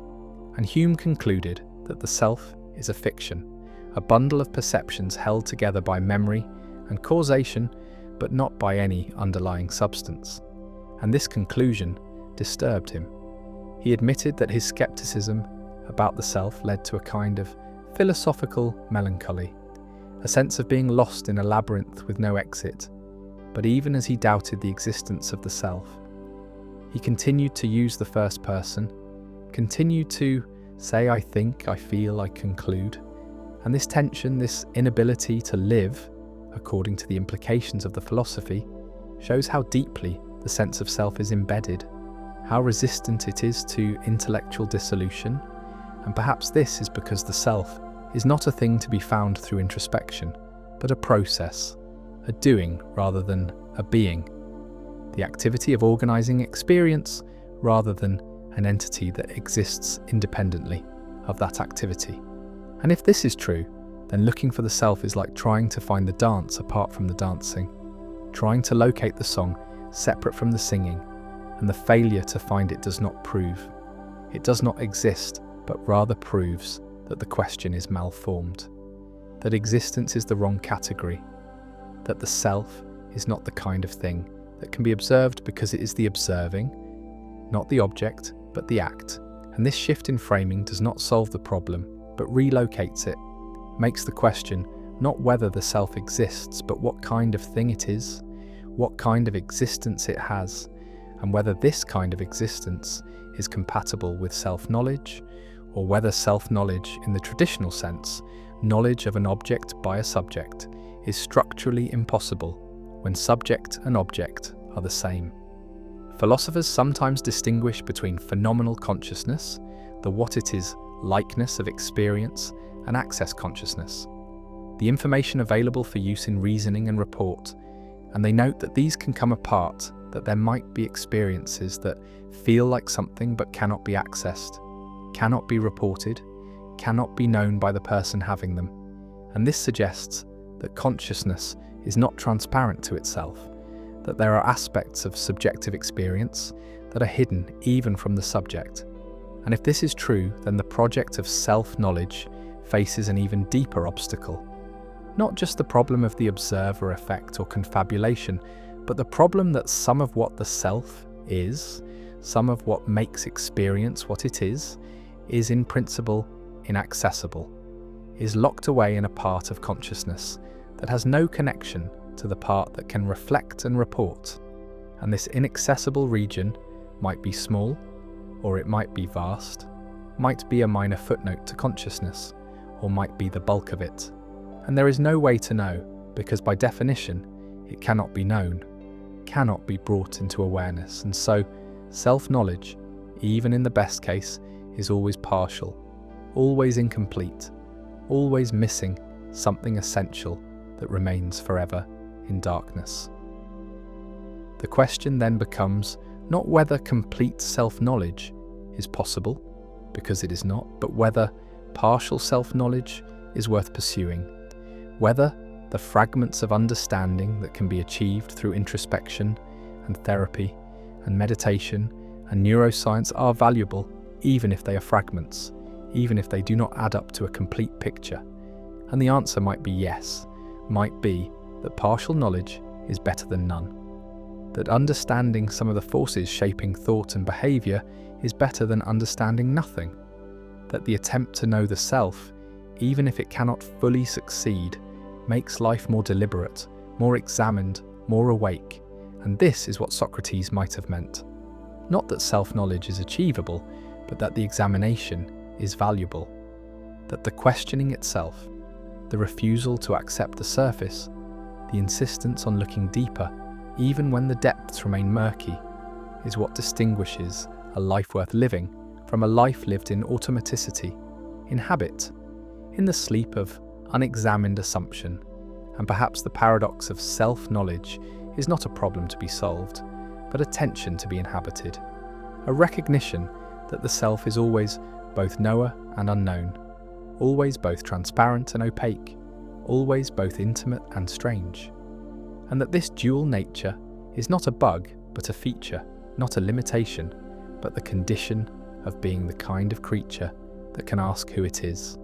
that can turn awareness back on itself, even if the turn is never complete, even if the circle never closes, even if the eye can never fully see itself and must remain forever partially blind to its own nature. Consciousness might be a mistake, might be an accident, might be the unintended byproduct of neural complexity that serves no adaptive function and creates only suffering, only the awareness of suffering, only the recursive loop where the organism not only experiences pain, but knows that it is experiencing pain and anticipates future pain and remembers past pain and constructs narratives about why the pain is happening and what it means and whether it will ever end. And this layering, this meta-awareness, this capacity to be aware of being aware might be serving no purpose, might be adding nothing to survival except the burden of knowing, the weight of consciousness that makes existence heavier than it needs to be. Because a philosophical zombie, a creature that behaves exactly like a conscious being but has no inner experience, no subjective awareness, no what it is like, would survive just as well, would reproduce just as effectively, would navigate the world just as successfully, but would do so without suffering, without the felt quality of pain, without the agony that comes not from the pain itself, but from being aware of the pain, from experiencing it subjectively rather than just responding to it mechanically. And the mechanical response is all that is needed, is all that evolution requires, is the behavior that increases fitness, and fitness does not require consciousness, does not need awareness, does not benefit from the addition of subjective experience to the processing of information. Because information processing can happen in the dark, can happen without anyone home, can happen in systems that are as complex as needed, without ever generating the feeling of what it is like to be that system. And the feeling is the problem, is the accident, is the thing that might have no function, might be epiphenomenal, might be floating above the causal machinery without affecting it, without contributing to it, just observing, just witnessing, just being aware of what the brain is doing without having any power to change it. And if this is true, if consciousness is epiphenomenal, if it is causally inert, then it is not an adaptation, is not something that was selected for, is not serving any evolutionary purpose, is just a side effect, just the way that certain kinds of information processing feel from the inside, and the feeling is the accident, is the thing that did not need to happen, that adds nothing except suffering, except the awareness that makes pain painful, that makes fear frightening, that makes existence a burden rather than just a set of processes. And the processes could run without consciousness, could operate in the dark, could generate all the same behaviors without anyone experiencing them, without anyone being there to suffer through them. And if no one is there, then there is no suffering, is no problem, is just mechanism, just cause and effect, just the physical universe doing what it does. And what it does is not painful, except when consciousness is present, except when there is someone to whom it is happening, someone for whom the pain is not just physical damage, but is experience, is suffering, is the felt quality that makes damage matter in a way that it would not matter to a zombie, to a system that responds to damage without experiencing it, without feeling it, without being anyone to whom the feeling is happening, and the being someone is the accident, is the thing that might have gone wrong, that might have been a wrong turn in the evolution of nervous systems, a glitch in the development of brains that became too complex, that crossed some threshold where information processing generated awareness, generated the sense of being a subject, of being the one to whom experience is happening, and the happening is the problem, is the creation of a locus of suffering, a point where the universe becomes painful to itself, where matter becomes aware of its own damage, its own decay, its own inevitable dissolution.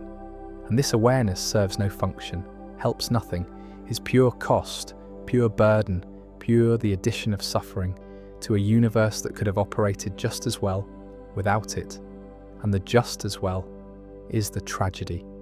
is the recognition that consciousness might be unnecessary, might be superfluous, might be the thing that makes existence worse without making survival better,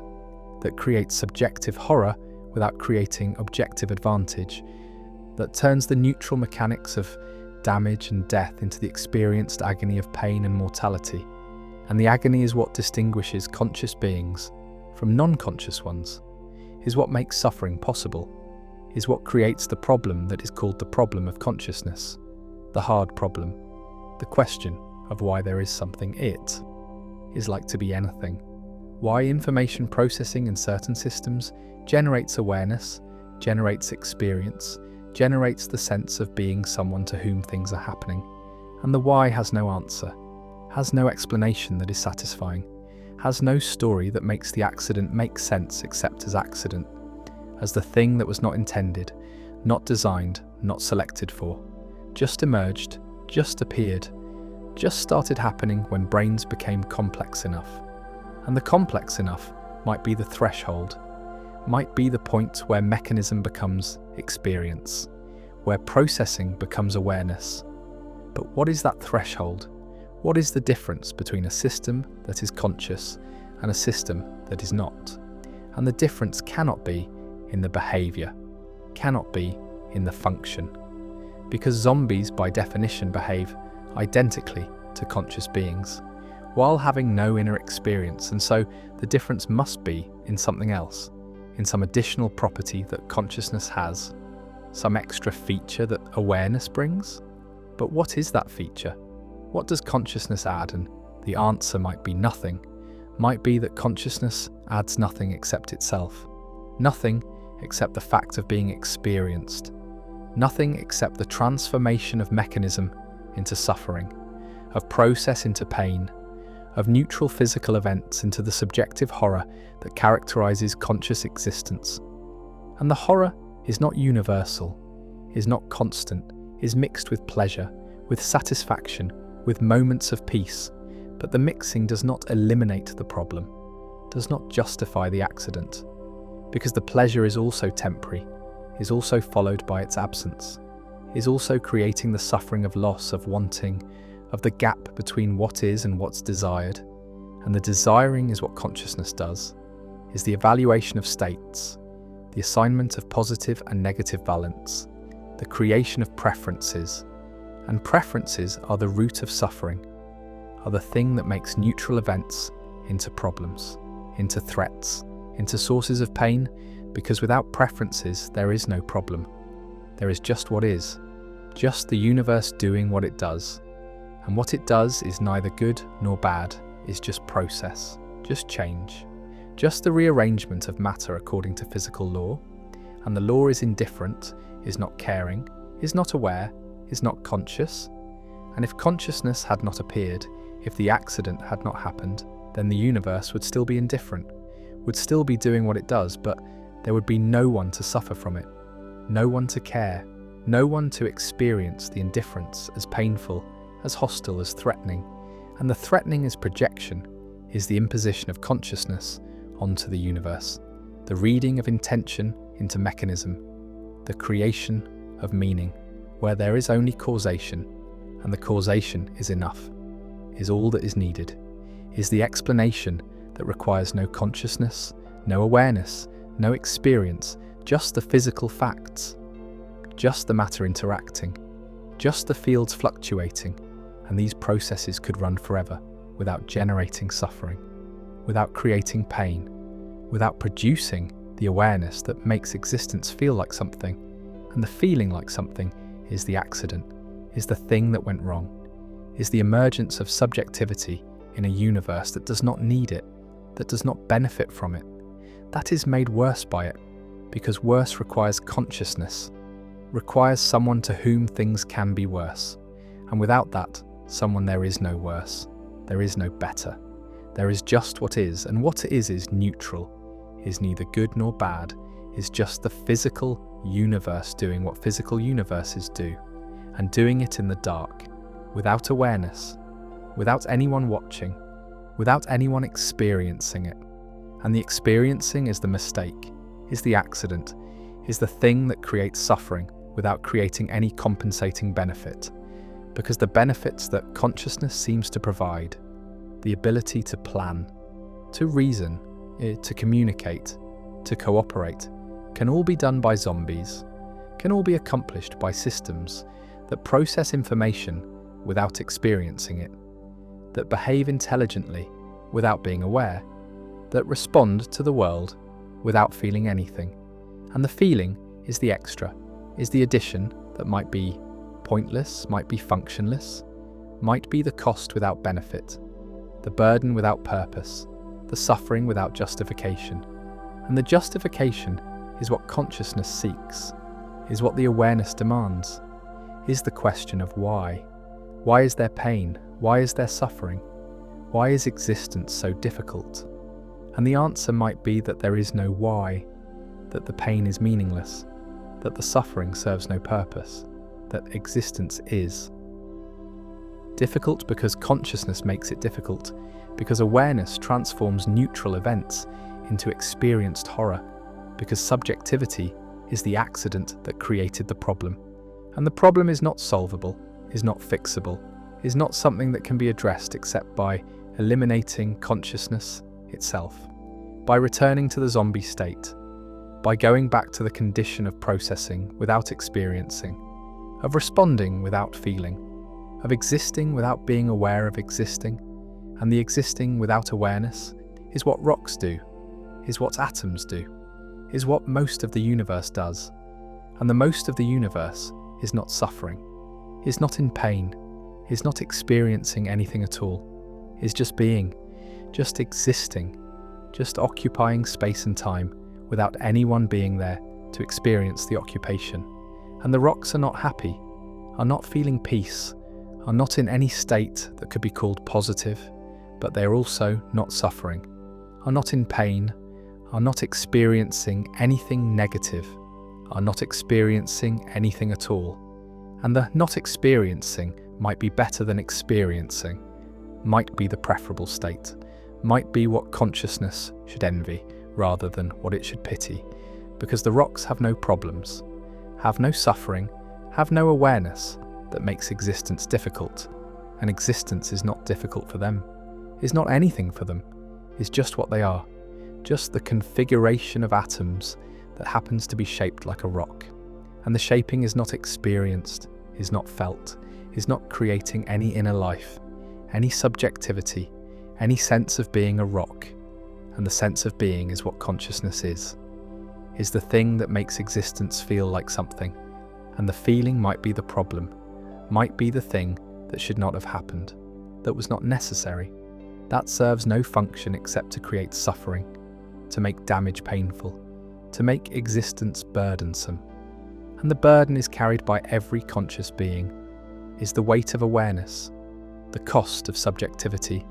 the price of being someone to whom things happen. And the happening is neutral at the physical level, is just cause and effect, just mechanism. But at the conscious level, it is experienced, is felt, is transformed into suffering or pleasure, or some mixture of both. And the mixture is what characterizes conscious life, is the oscillation between states, the pursuit of positive states and the avoidance of negative states. And the pursuit and avoidance are exhausting, are never-ending, are the cycle that consciousness is trapped in, is condemned to because it cannot help but evaluate, cannot help but prefer, cannot help but want things to be different than they are. And the wanting is the suffering, is what the Buddha recognized, is what the first noble truth teaches, that consciousness and suffering are inseparable, are two sides of the same coin, are the inevitable pairing that emerges when awareness appears, when subjectivity emerges, when there is someone to whom the universe is happening, and the happening is the problem, is the thing that creates suffering, is the accident that consciousness is, and the accident might not have needed to happen, might have been avoidable, might have been a wrong turn that evolution took, a path that led to a dead end, to a state that creates more cost than benefit, more suffering than advantage, more burden than any possible evolutionary payoff could justify, because the payoff is measured in survival and reproduction, is measured in fitness, and fitness does not require consciousness, does not need awareness, does not benefit from the addition of suffering to the equation, and so the suffering is gratuitous, is unnecessary, is the cost of an accident that serves no purpose, and the purposeless is what makes consciousness tragic, is what makes existence absurd, is what suggests that awareness is not feature but bug, not adaptation but malfunction, not the pinnacle of evolution, but its mistake, its wrong turn, its creation of something that should not exist, that adds nothing except the capacity to suffer. And the capacity is realized, is actualized, is filling the universe with pain that would not exist without consciousness. That is created by consciousness. That is the direct result of awareness emerging in a universe that does not need it, does not want it, does not benefit from it, just tolerates it, just allows it to happen because there is no mechanism to prevent it, no selection pressure strong enough to eliminate it once it appears, because consciousness does not reduce fitness enough to be selected against, is not harmful enough to survival, to be eliminated by evolution, is just costly enough to make existence miserable without making it impossible. And the miserable is what consciousness creates, is what awareness produces, is the transformation of neutral mechanism into experienced suffering.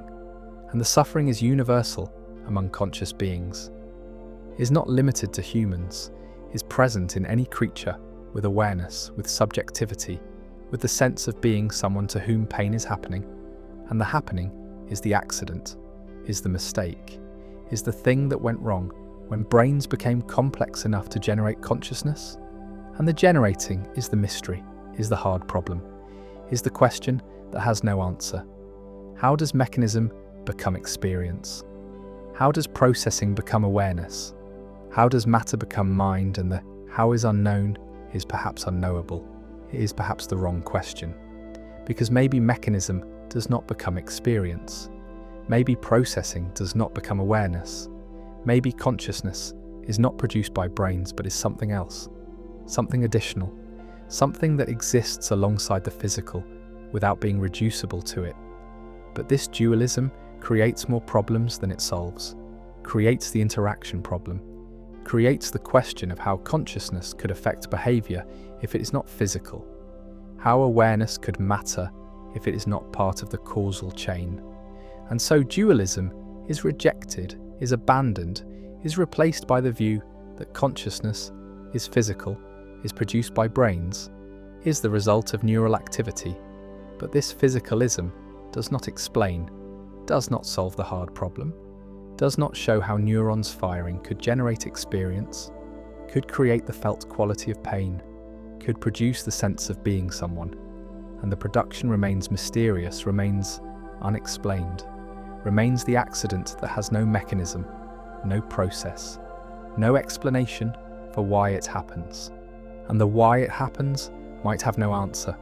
might be that it just does, might be that consciousness is what certain kinds of information processing feel like from the inside, and the from the inside is the addition,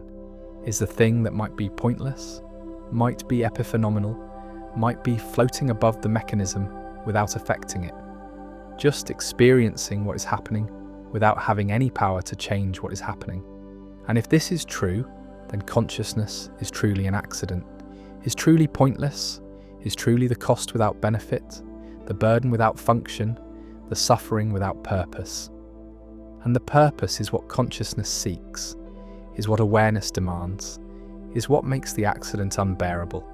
Because consciousness does not just suffer, it also asks why, it also seeks meaning, it also demands justification. And the justification is not there, is not available, is not possible if consciousness is accident, if awareness is mistake, if subjectivity is the thing that went wrong,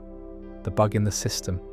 the malfunction that creates suffering without creating anything else, without adding anything except the capacity to be aware of the suffering. to experience it subjectively, to be someone to whom the pain is happening, and the someone is the accident, is the emergence of subjectivity, is the appearance of the sense of being a self. And the self might be illusion, might be construct, might be the way that certain information processing patterns feel from the inside. But even if the self is illusion, the suffering is real, is felt, is experienced, is the undeniable fact of consciousness that there is something it is like to be this, to be here, to be aware. And the awareness is the problem, is the mistake, is the accident that creates suffering. And the suffering might be the only thing that consciousness does, the only function it serves, the only result it produces is the transformation of mechanism into misery, of process into pain, of the neutral universe into the experienced horror, of being aware, of being conscious, of being someone to whom things happen. And the happening is the accident, is the mistake, is the thing that should not have been, that was not necessary, that serves no purpose except to create the suffering that characterizes conscious existence. And the existence might be worse than non-existence, might be worse than the zombie state, might be worse than being a rock, because the rock does not suffer, does not experience, does not have any problems, and problems require consciousness, require awareness, require someone to whom things can be problems. And without that someone, there are no problems. There is just what is, just the universe being universe, just matter doing what matter does. And what it does is not painful, except to consciousness, except to awareness, except to the accident that should not have happened, that creates only suffering, that adds only burden, that produces only the sense that existence is too much, is too heavy, is too painful. And the painful is what consciousness makes it, is what awareness creates, is what the accident produces. And the production might have been avoidable, might have been preventable, might have been the wrong turn that evolution took, the mistake that created consciousness, created awareness, created the suffering that fills the universe wherever consciousness appears, wherever awareness emerges, wherever the accident happens. And the accident keeps happening, keeps producing new conscious beings, new centers of suffering, new locations where the universe becomes painful to itself. And the becoming is the tragedy, is the ongoing mistake, is the continuous accident that creates suffering without purpose, awareness without function, consciousness without benefit. And the without benefit is what makes it accident, is what makes it mistake,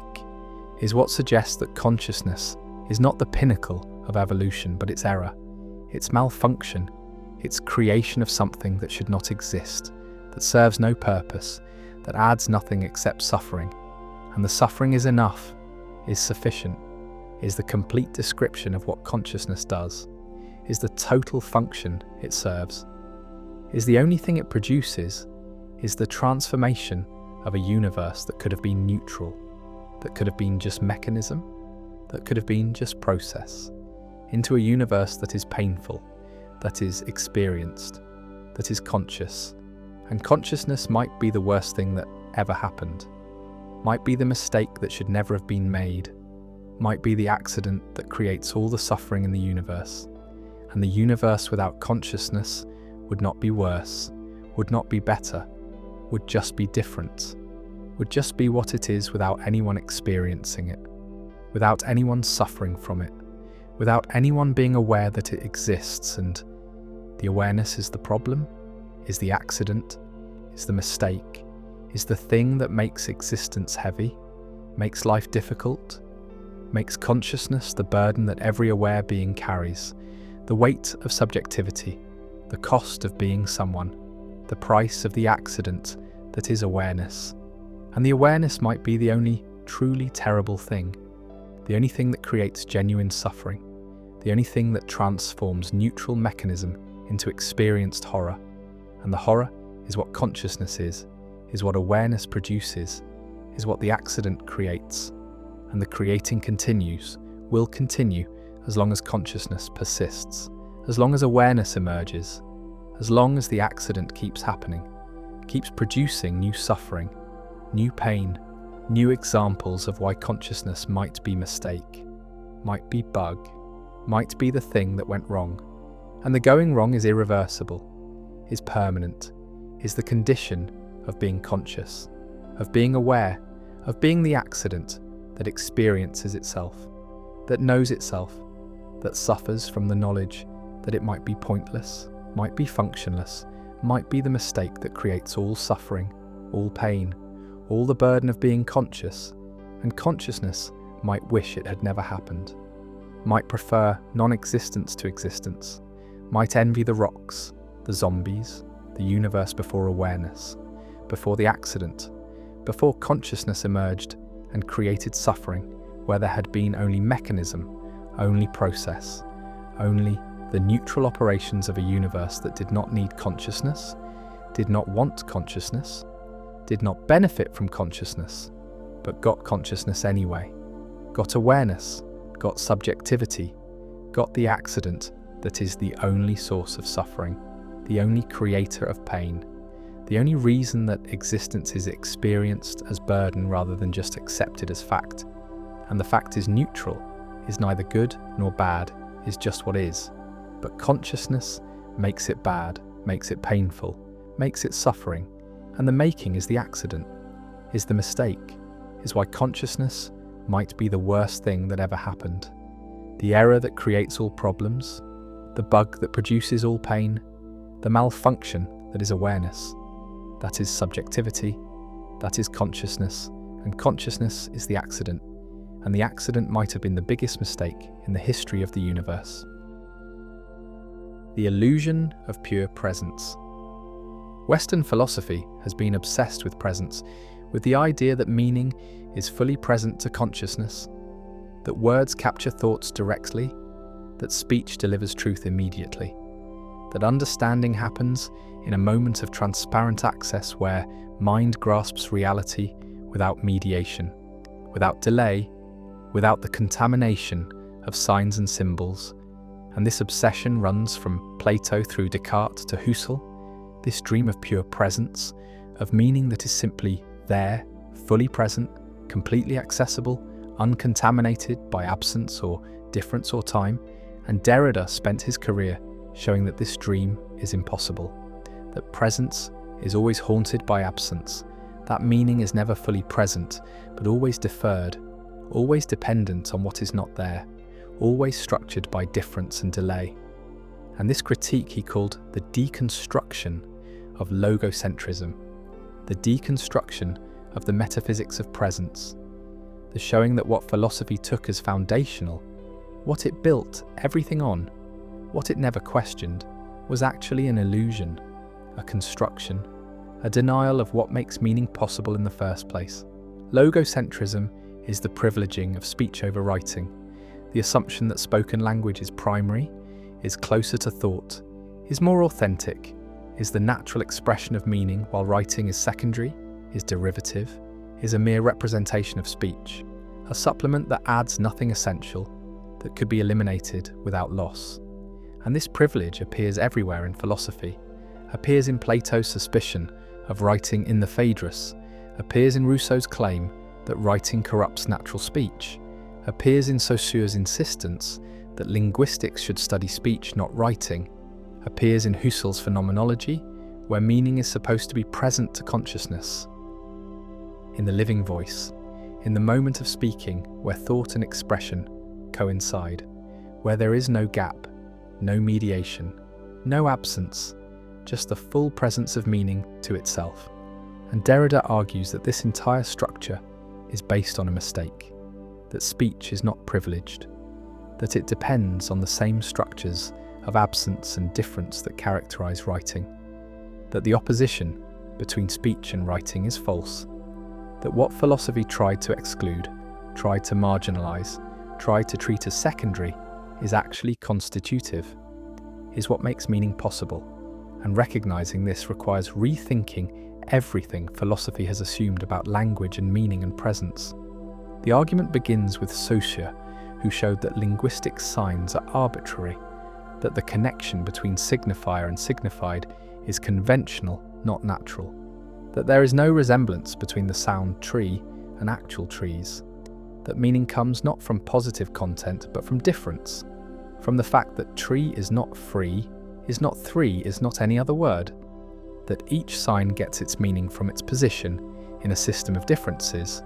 from what it is not rather than from what it is. And this means meaning is never simply present in a sign, is never contained in it, is always dependent on absence, on all the other signs that are not present but that structure, the meaning of this sign through their absence, through the differences that define the system. And if meaning comes from difference, then it comes from what is absent, comes from the traces of other signs, comes from a structure that cannot be present all at once, that exceeds any moment of presence. That means presence is always already contaminated by absence, always already structured by what is not there. Derrida takes this insight further with his concept of difference, spelled with an A instead of an E to mark a difference that cannot be heard in speech, that exists only in writing. And this spelling already undermines the privilege of speech, already shows that writing can mark distinctions, that speech cannot, that writing is not simply a representation of speech, but has its own resources, its own capacities, its own forms of meaning. And difference is a neologism that combines two French verbs, differ a meaning to differ, and differ a meaning to differ. And Derrida uses this to capture the double movement of meaning. Meaning as difference, as we saw in Saussure, meaning comes from signs being different from each other, but also meaning as deferral. Meaning is never fully present because it always refers beyond itself, always points to other signs, always defers its completion,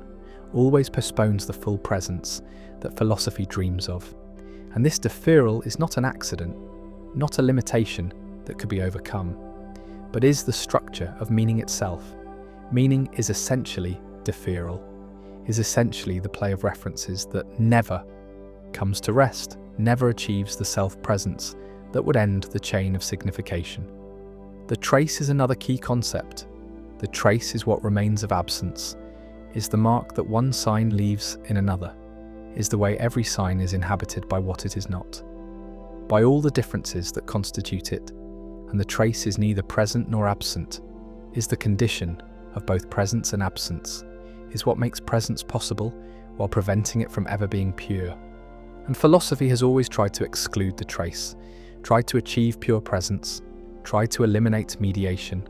tried to reach a point where thought and reality meet without the interference of signs. But this is impossible because thought is already sign, is already mediation, is already structured by difference and deferral and trace. And the dream of pure presence is the dream of a meaning that is not meaning, of a thought that is not thought, of a consciousness that transcends its own conditions of possibility. And this is why the dream always fails, why philosophy keeps encountering the same problems, why every attempt to ground meaning in presence leads to paradox and aporia, and the recognition that presence depends on what it tried to exclude. Husserl represents the culmination of the metaphysics of presence. His phenomenology tried to describe consciousness as it appears to itself, tried to bracket all questions of external reality and focus on the structures of experience. And he believed that in the living present, in the now of consciousness, meaning was fully present, that intentionality gave consciousness direct access to objects, that the voice was privileged because in speaking I hear myself speak. The signifier and the signified seem to coincide. There is no delay, no gap, no mediation, just the immediate self-presence of meaning. And Derrida's critique shows that even this privileged case depends on difference and deferral, because the now is not atomic, is not indivisible, is always already divided between past and future, between retention and protension, between what just was and what is about to be. And the pure present is impossible, is never experienced, is a theoretical construct that phenomenology posits but never demonstrates. And if the present is divided, then self-presence is divided, then the voice does not deliver unmediated meaning, but is already caught in the play of difference, already structured by trace and deferral, already contaminated by absence. The supplement is Derrida's term for what is supposed to be secondary, but turns out to be essential, what is supposed to add to something complete, but turns out to constitute it. And writing is the supplement to speech in the logocentric tradition. Writing is supposed to represent speech, to add nothing except the convenience of transmission across distance and time, to be a technology that speech could do without. But Derrida shows that speech already has the structure of writing, already involves repetition and difference and absence, already is a system of marks that function through their differences, not their presence. And what this means is that the supplement is not secondary, the supplement is originary. What seems to come after and add to is actually what makes possible what it supplements. And this reversal is characteristic of deconstruction, the showing that what the tradition marginalized as derivative is actually constitutive, that what was excluded as external is actually internal, that the hierarchy must be reversed or rather dissolved, because the terms are not opposed but entangled, and neither is prior to the other. Both depend on structures that exceed them. Rousseau provides Derrida with a key text. Rousseau's essay on the origin of languages argues that speech is natural and writing artificial, that speech expresses passion directly while writing is cold and mediated, that the progress of civilization involves the corruption of natural speech by artificial writing, and yet Rousseau's own text undermines this claim, shows writing doing things speech cannot do, shows that even his account of natural speech describes it in terms that apply to writing, describes it as involving representation and difference and absence. And Rousseau himself acknowledges that writing supplements speech,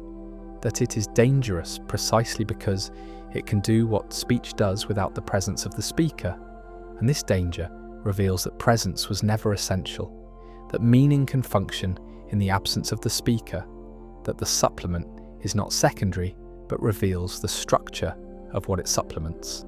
reveals that speech was always already writing in the broad sense that Derrida gives to writing, the sense of archie-writing, the structure of difference and deferral and trace that makes all meaning possible. Plato's Phaedrus contains the same tension. Socrates tells the story of Theuhi, who invented writing and offered it to the king as a gift that would improve memory, and the king rejected it, saying that writing would destroy memory, would make people dependent on external marks rather than internal knowledge, would substitute dead letters for living speech, and this criticism assumes that living speech is superior, that presence is better than absence, that memory should be internal, not external, but the dialogue itself is written, is a text that preserves Socrates' words in his absence, his writing that does what Socrates claims writing cannot do. And Derrida reads this tension as revealing the impossibility of excluding writing, the impossibility of maintaining the privilege of speech, because even the critique of writing must use writing, must rely on what it criticizes, must depend on the supplement it tries to marginalize. And this is the logic of the supplement. It shows that what is excluded is necessary, that what is denied is constitutive, that the outside is inside, that presence requires absence. The implications of this for philosophy are profound, because philosophy has always sought foundations, has always tried to find something indubitable, something fully present, something that could ground knowledge without itself needing ground. And the Cartesian cogito was supposed to be this, the I think that is present to itself, that cannot doubt itself, that provides certainty. But Derrida shows that even the cogito depends on language, depends on signs, depends on the repeatability of the I that makes it not fully singular, not fully present, because if I is a sign, then it functions only through its repeatability, only through its ability to be used again in different contexts. And this repeatability is what Derrida calls iterability, the essential repeatability of signs. And iterability introduces absence into presence, introduces difference into identity, because if the sign can be repeated, then it can be repeated in my absence, can function without me, can mean without my intending it to mean. And this shows that meaning is not controlled by intention, is not determined by what the speaker or writer means, but exceeds intention, has a life of its own, can be taken up in contexts that were not anticipated and mean things that were not intended. And this is why deconstruction can find meanings in texts that authors did not intend, can show texts undermining their own claims, can reveal tensions and contradictions that were not deliberate but that are nonetheless there in the text. And this is not misreading, not imposing meaning on the text, but is close reading, is attention to what the text says beyond what it means to say, is following the logic of the text further than the author followed it. The critique of phonocentrism, the privileging of voice and hearing over other forms of signification, extends the critique of logocentrism, because the voice was privileged precisely because it seemed to offer presence, seemed to allow the speaker to hear themselves speak, and thereby to experience meaning as present to consciousness. But Derrida shows that hearing oneself speak is not immediate, is not self-presence, because the voice must pass through the medium of sound, must be received by the ear, must be processed by the auditory system. And all of this introduces delay, introduces difference, introduces the trace. And the illusion of immediacy is just that, an illusion, a denial of the mediation that actually occurs. And if speech is mediated, then it is no different in principle from writing. Both are systems of marks that function through difference. Both involve absence and deferral. Both depend on structures that exceed presence. And the privilege of speech is revealed as metaphysical prejudice, as commitment to presence that cannot be sustained, as logocentrism. Meaning as deferred implies that meaning is never fully achieved,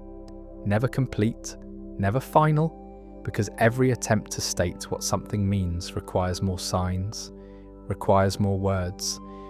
requires explanations that themselves require explanation. And this is not a failure, not a lack, but is the condition of meaning. Meaning is essentially open, essentially unfinished, essentially exceeds any attempt to pin it down, and interpretation is therefore infinite,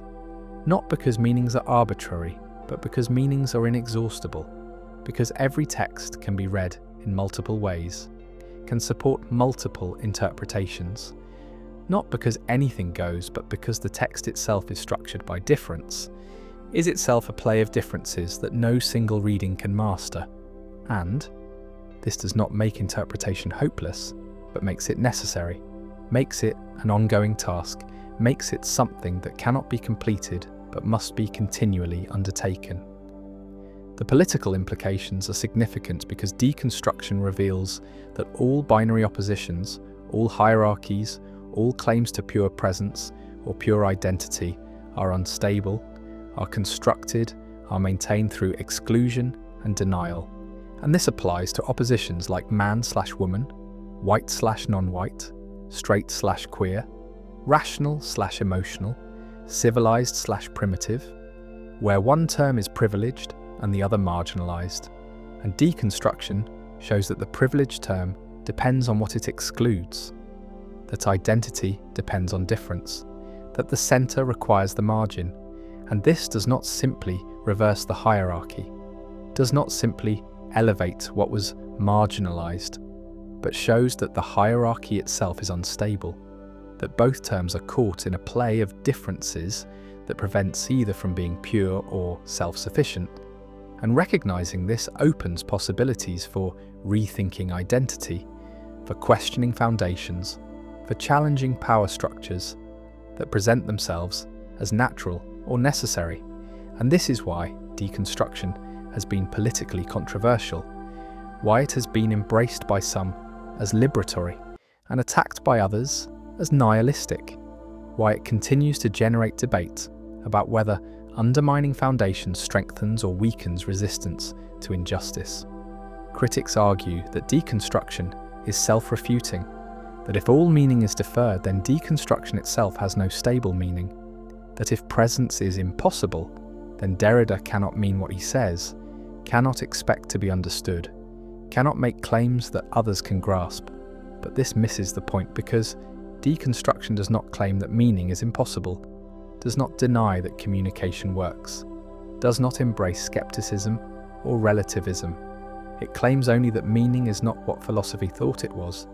is not presence but deferral, is not self-sufficient but depends on difference. And this does not prevent communication, but explains how communication is possible, explains how signs can function in the absence of their origins, how text can be understood by readers who do not know the author, how meaning can survive contexts and travel across time and space. And all of this is possible because meaning is not tied to presence, because it depends on structures that exceed any moment of presence, because difference is not a limitation, but the condition of possibility of meaning itself.